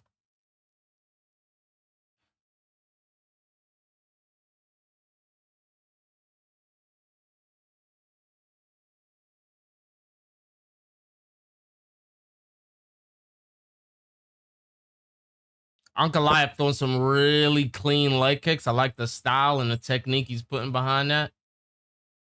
Hopefully we can see some more of that. You could already see Guskov's leg becoming red right behind the thigh on the left one.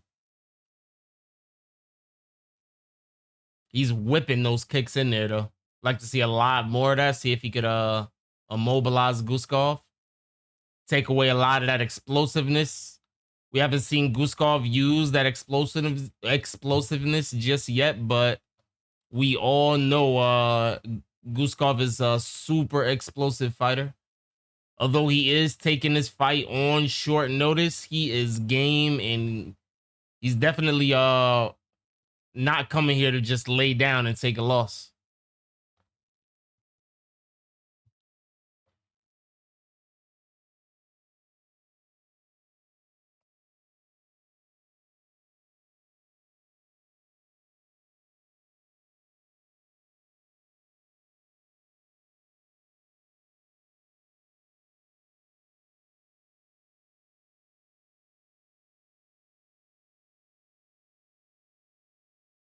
And nice teep kick to the body from Ankalaev. Both fighters are really taking this round really easily.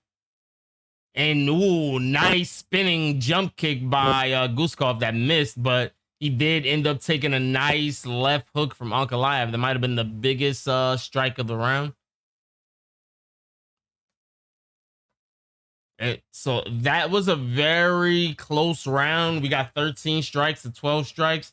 Ankalaev was the more busier fighter, and he was walking down Guskov, so he might win that round through ring generalship, ring control, pressure, and activity. But I wouldn't be mad if that round goes either way. I mean, we are talking about a one strike differential, but we do have Guskov landing 9 leg kicks out of his 12 strikes. And Ankalaev's landed 3 leg kicks out of his 13 strikes landed. So you take that how you would want it. But I may give that to Ankalaev 1-0.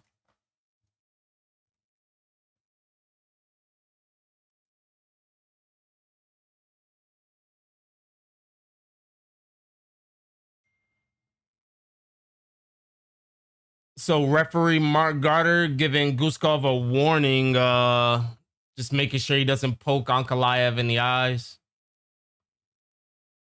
But he's already given a warning, which is weird. He gave him a warning mid-round, which means if he does it in the fight, he's gonna get a point deducted. But you usually see these warnings given mid-action, so it's kind of weird that he went into he went to see him in the middle of the round to give him the warning and didn't do it mid-action. That's kind of weird.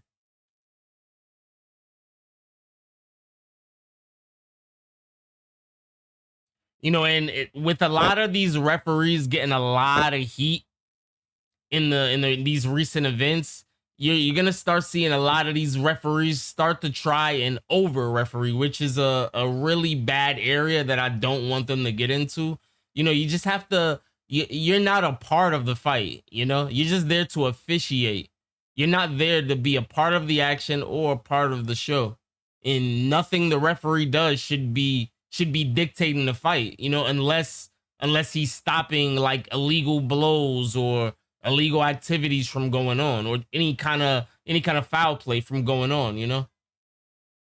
A lot of these referees these days, especially someone like a Herb Dean, tries to characterize themselves in the sense of they're becoming these figures in mixed martial arts when they're just referees. Like, we shouldn't know a Herb Dean as a character, you know, as a figure in MMA. Like, he's just a referee. He doesn't even get paid by Dana White in them, in the UFC in them. You know what I mean? He's not even a Zuffa employee. He's an employee by the state athletic commission, whichever state he's appointed by, probably the Nevada State Athletic Commission, who's like the head of everything. But still, you know, we shouldn't be putting these referees and officials on these pedestals to where they have names and they have like auras outside of whatever they're doing in the ring as an official. We shouldn't even really see these guys, you know. These guys should be ghosts in the ring. But now we have to worry about, oh, is it Herb Dean officiating? Is it this guy officiating? Is Mario Yamasaki coming back? You know, like, do you guys remember the Mario Yamasaki days? Freaking amazing.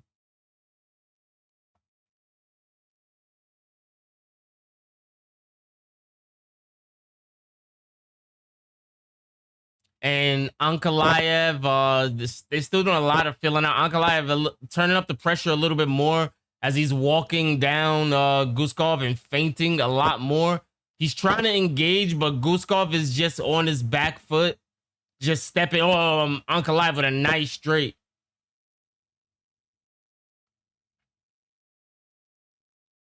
Yeah, but Guskov is just backing up and avoiding all of the attacks from Ankalaev. He is eating some jabs and straights to the face.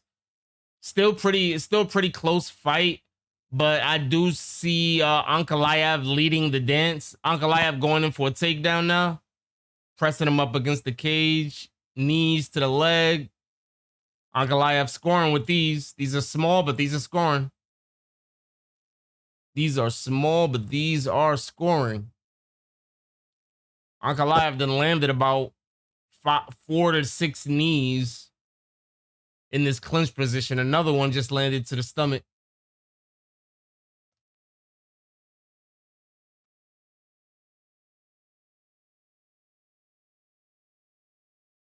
You can see the strike counters going up.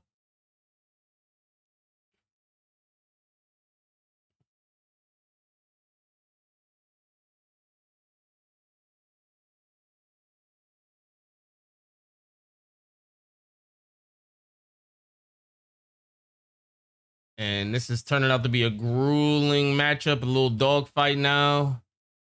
Feeling out process gone a little bit. It looks like Ankalaev probably doesn't want to stand with Guskov too much. It's too much of a 50-50. Ankalaev, in my opinion, I mean, Ankalaev doesn't have to do nothing but go out there and win.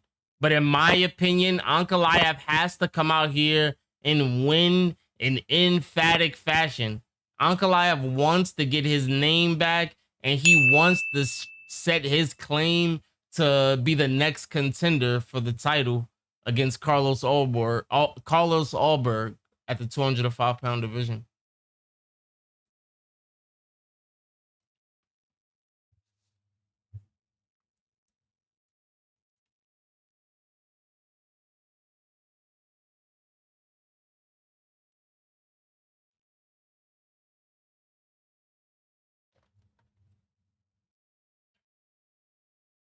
So we still got the live bet out. We got 59% more, most of the chat going for Guskov. I mean, that might be because of the Uzbekistan support that we have in the chat. 100%.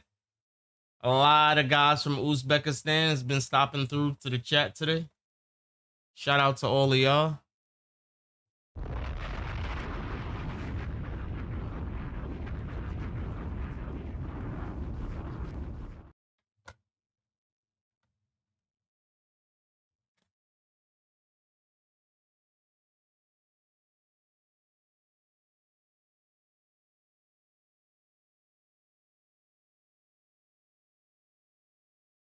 And nice head kick by Ankalaev. Ankalaev has been finding a lot of success with that lead straight hand. It's been landing on Guskov. We could probably look out for that to be something that could lead to his finish.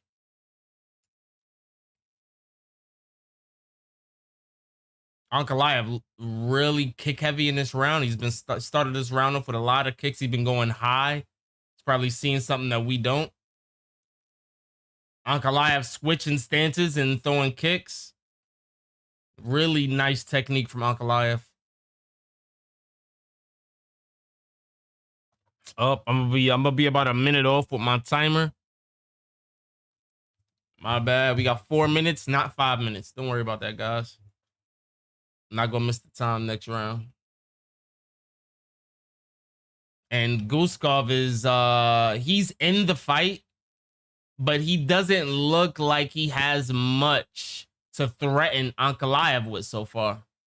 He's yet, I mean, he's hit Ankalaev with a nice stiff straight jab, which is probably his best punch of the fight so far, but he has yet to be able to threaten Ankalaev with anything substantial to make him humble.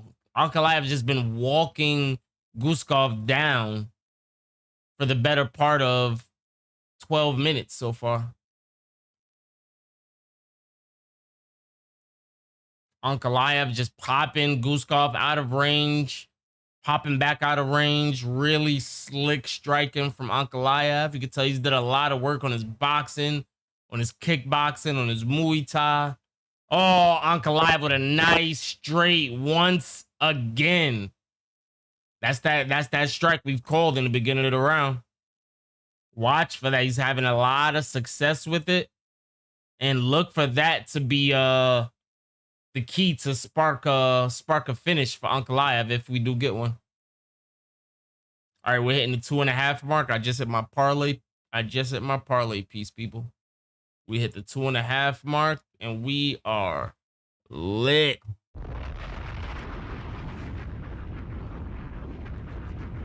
Now, if you want to get a little inside info on your boy bets, your boy hits a lot of bets, you're gonna need to become a member of the channel. I will be dropping my picks every event specifically for the members of the channel. So from time to time, I'll also do videos, which will also be member only, maybe for like the first day or two before the event comes out. But for the most part, even if I don't do the videos, I will always drop my picks for events, and my picks will exclusively be given to the members of the channel. So make sure you guys become a member of the channel. I'm gonna also be adding some more benefits to those perks as well. So just stay tuned, hit that like, hit that subscribe, join the Discord community, get tapped in with your boy,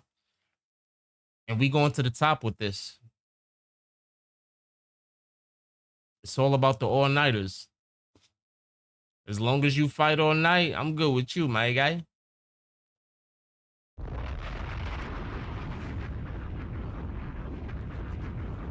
And Ankalaev is having a lot of success switching stance. The stance switch is really giving Bogdan Guskov a lot of trouble. This is really confusing him.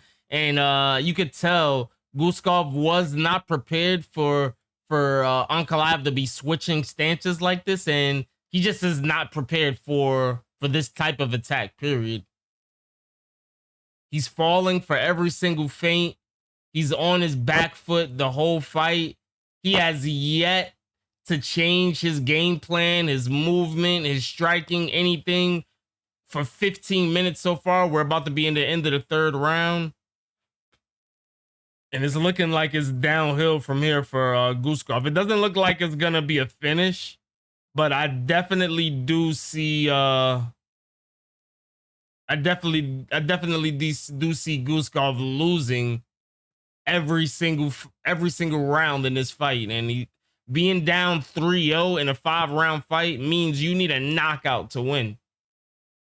You need a knockout to win, or you need 2 10-8 rounds.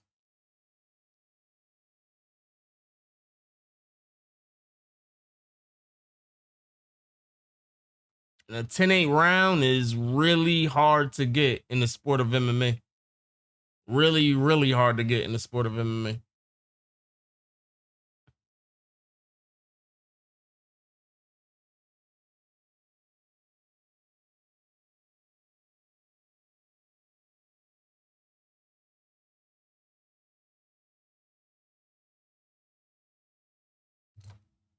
All right, let's make sure we get the time this time. And this is the main event, people. I know a lot of guys have been asking, when does the main event start? When does the main event start? Well, the main event is right now. It is 2:44 p.m. where I'm at, 2:44 p.m. Eastern time. And we are watching UFC, folks. We will be live again tonight for the Errol Spence versus Tim Tszyu fight. So make sure you guys tap in with the channel. And Ankalaev immediately goes for the takedown, gets the takedown with zero resistance. Guskov was not expecting that takedown whatsoever.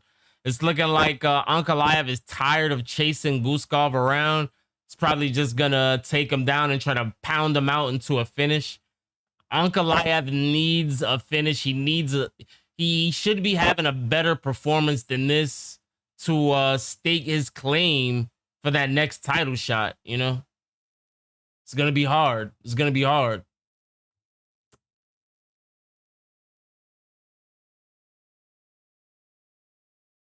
Especially, I've also heard rumors about UFC heavyweight Josh Hockett is supposed to be dropping down weight classes at some point. And just rumors right now, nothing official, but if you could just imagine a fighter like Josh Hockett being at the 205-pound weight class, oh my goodness, he's skipping Ankalaev for an immediate title shot. And Ankalaev is beating the mess out of Bogdan Guskov on the floor. Guskov cannot get up, and it's only a matter of time before Ankalaev lands something big. It's going to be a big elbow or something big to get through. It's going to stun Guskov, and this could spell the beginning of the end. This could spell the beginning of the end. Now, Ankalaev does have Guskov down, but he's not just sitting there and smothering him. You know, he's not just sitting there and laying on him. He's pounding the mess out of Guskov right now.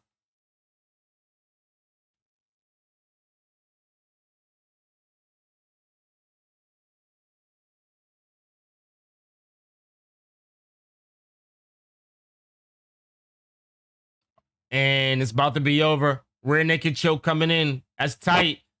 Oh, it's not under the neck. It's not under the neck. He lost it. He lost it. Really good defense by Guskov.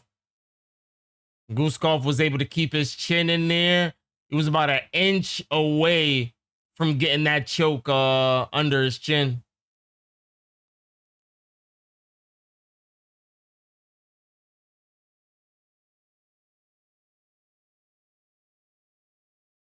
And Ankalaev was going for another choke from the back. Almost went for a face crank as well. Guskov doing some doing a really good job defending these submissions from the back. Really tough competitor. And shout out to Guskov because he definitely took this fight on short notice. Did not have a full training camp going into this fight. Took the fight anyway. The original fight was supposed to be Khalil Roundtree versus Magomed Ankalaev, but you know, Khalil Roundtree got hurt and we needed a replacement. The show must go on. And there goes the choke. He had the choke in, but he was unable to secure the other hand.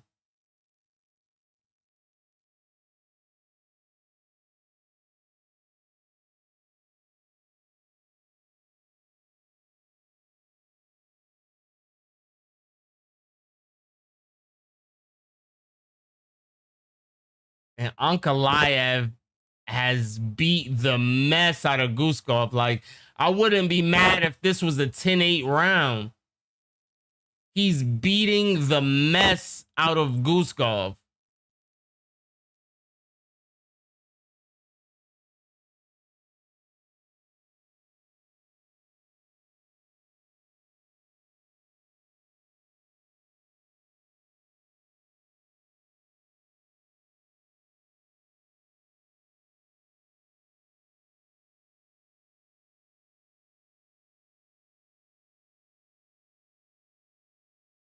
Guskov is getting the crap beat out of him. Oh my goodness.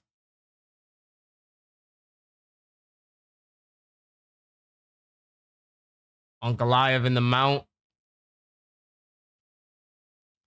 This has got to be a 10-8 round. Like, fighter was almost close to being finished multiple times, multiple submission attempts. The most strikes landed. Wow.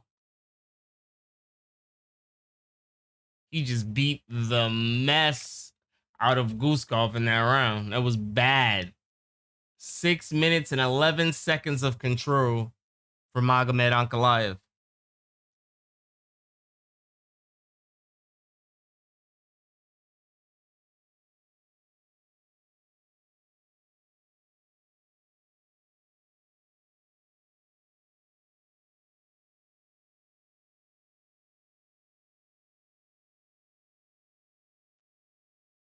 This is crazy work, y'all. This is crazy work.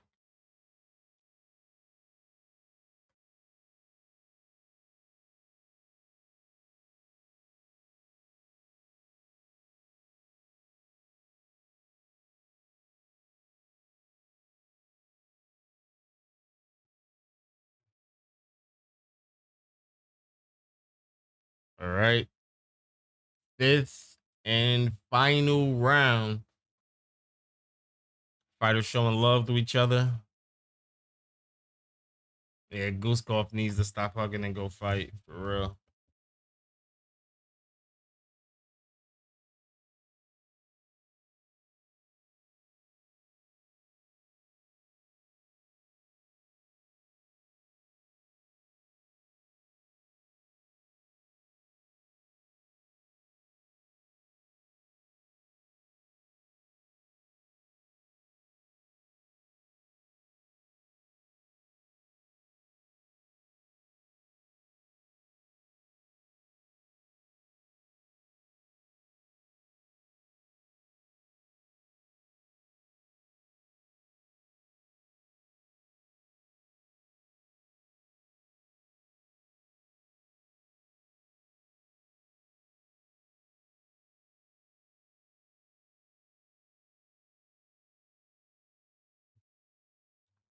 All right, so we are back. So Guskov went for a anaconda choke that looked pretty deep in the beginning, but Ankalaev was able to get right out of that.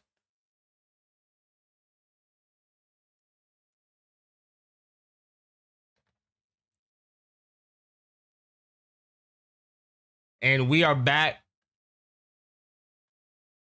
We are back to a lot of the same positions that we had in the end of that fourth round, with Ankalaev just destroying Bogdan Guskov on the floor.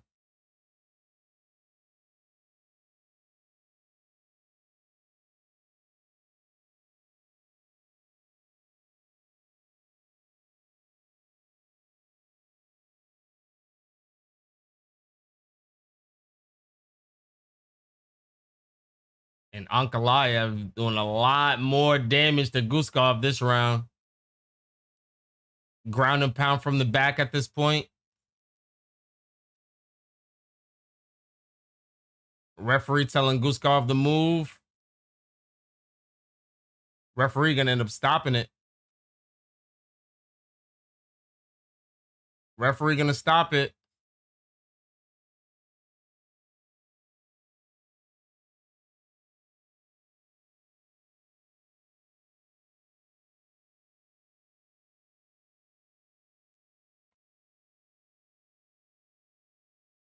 And Guskov got stopped on the ground. Guskov got stopped on the ground, chat. In the final round, 2 minutes and 17 seconds left. Guskov got stopped. And we had 66% of the chat that was rocking with Guskov. It was probably a lot of the Uzbekistan support that we had in the chat from earlier. But, man, Guskov got dominated for that entire fight. He might have had one sequence where he looked good. Maybe he also looked good when he went for that submission attempt. But gosh, what an event. What an event. It was a really good event. The event was way, way better than I thought it would be, especially for Abu Dhabi fight night card.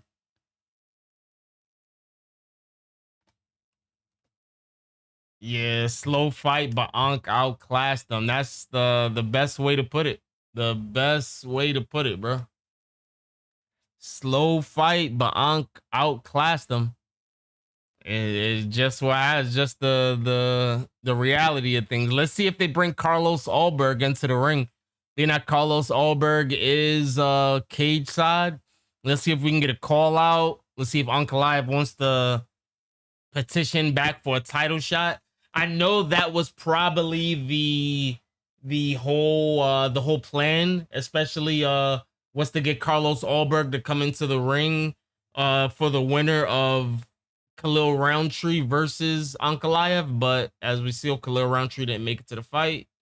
Bro got injured before the fight, so couldn't make it. Hopefully we could see that fight again in the future, or we could just go ahead and get Ankalaev versus Carlos Ulberg. All right, Ankalaev is about to give his post-fight speech.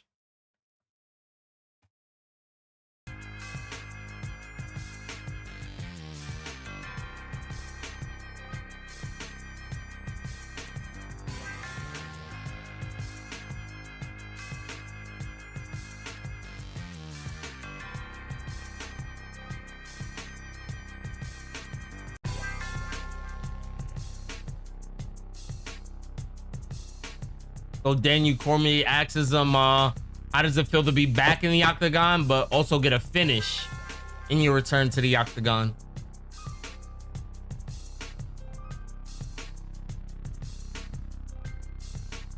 Yeah, so Magomed just said, yeah, he just feels good. He wants to thank everybody. He wants to thank the fans. He wants to thank Bogdan for taking the fight on short notice. But he said overall, he just feels good. And rumor was that Ankalaev was injured going into that second Alex Pereira fight. But there is also a rumor that Alex Pereira was injured going into the first Ankalaev fight, which adds for a unique story to set up a trilogy, if you ask me.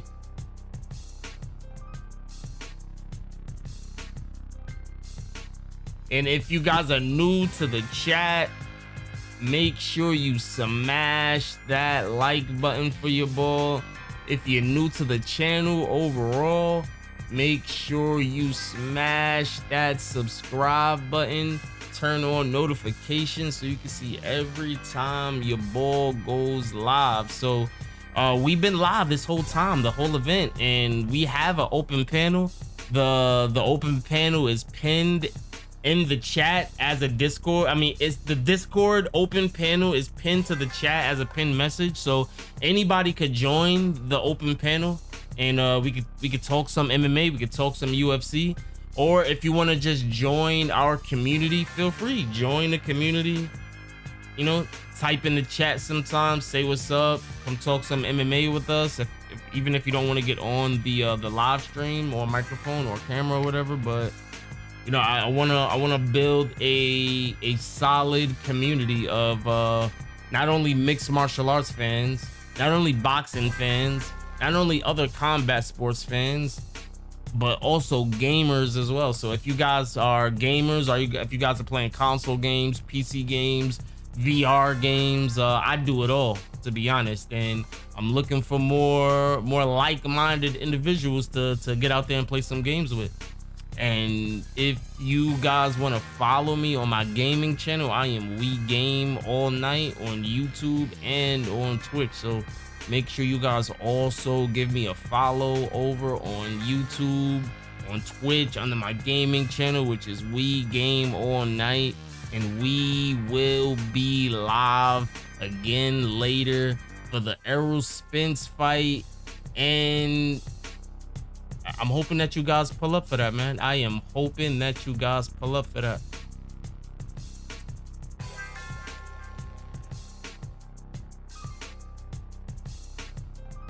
But what a fight. What a fight. Like, what a fight.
Some fights are about championships. Some fights are about revenge. But every once in a while, a fight becomes about legacy. This is one of those fights. It all started when Dricus du Plessis made one controversial statement, that he was the true African champion, because he was the first UFC champion to live, train, and fight out of Africa. Those belts ever go to Africa? As far as I know, it came to America and New Zealand. I'm going to take a belt to Africa. I'm the African fighting in the UFC. Try to be a little bit more careful with what you say and how you say it, because you know, that's the thing nowadays is these younger guys and this newer guys that get up here and they just talk. They just, you know, because they want to appeal to the fans, appeal to the people. But try to be more mindful, because 20 years from now, that's not going to age well. To many, it wasn't just a comment. It was a direct challenge to the African legends who came before him. Kamaru Usman, Israel Adesanya, Francis Ngannou.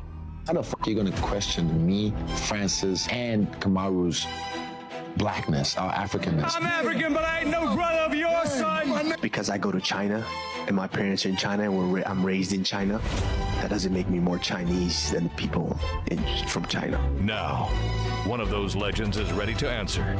Kamaru Usman, one of the greatest welterweights in UFC history, moves up 15 pounds to take on the former middleweight champion in a fight that means far more than rankings or titles.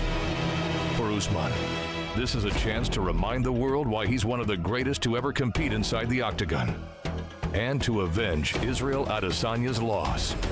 For du Plessis, it's another opportunity to prove that everything he said was true, and cement himself as the real African king of the UFC. I'm going to take a belt to Africa. I'm the African fighter in the UFC. Myself and Cameron, we breathe the African air.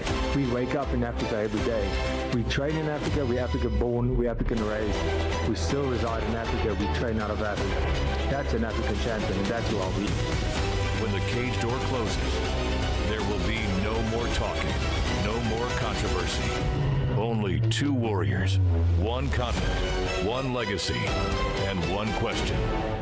Who is the real African king of the UFC? The answer will be written inside the octagon. One thing about me, and you know, right? When they call and they say this guy or that guy or this guy, I don't go, maybe. No, I say yes.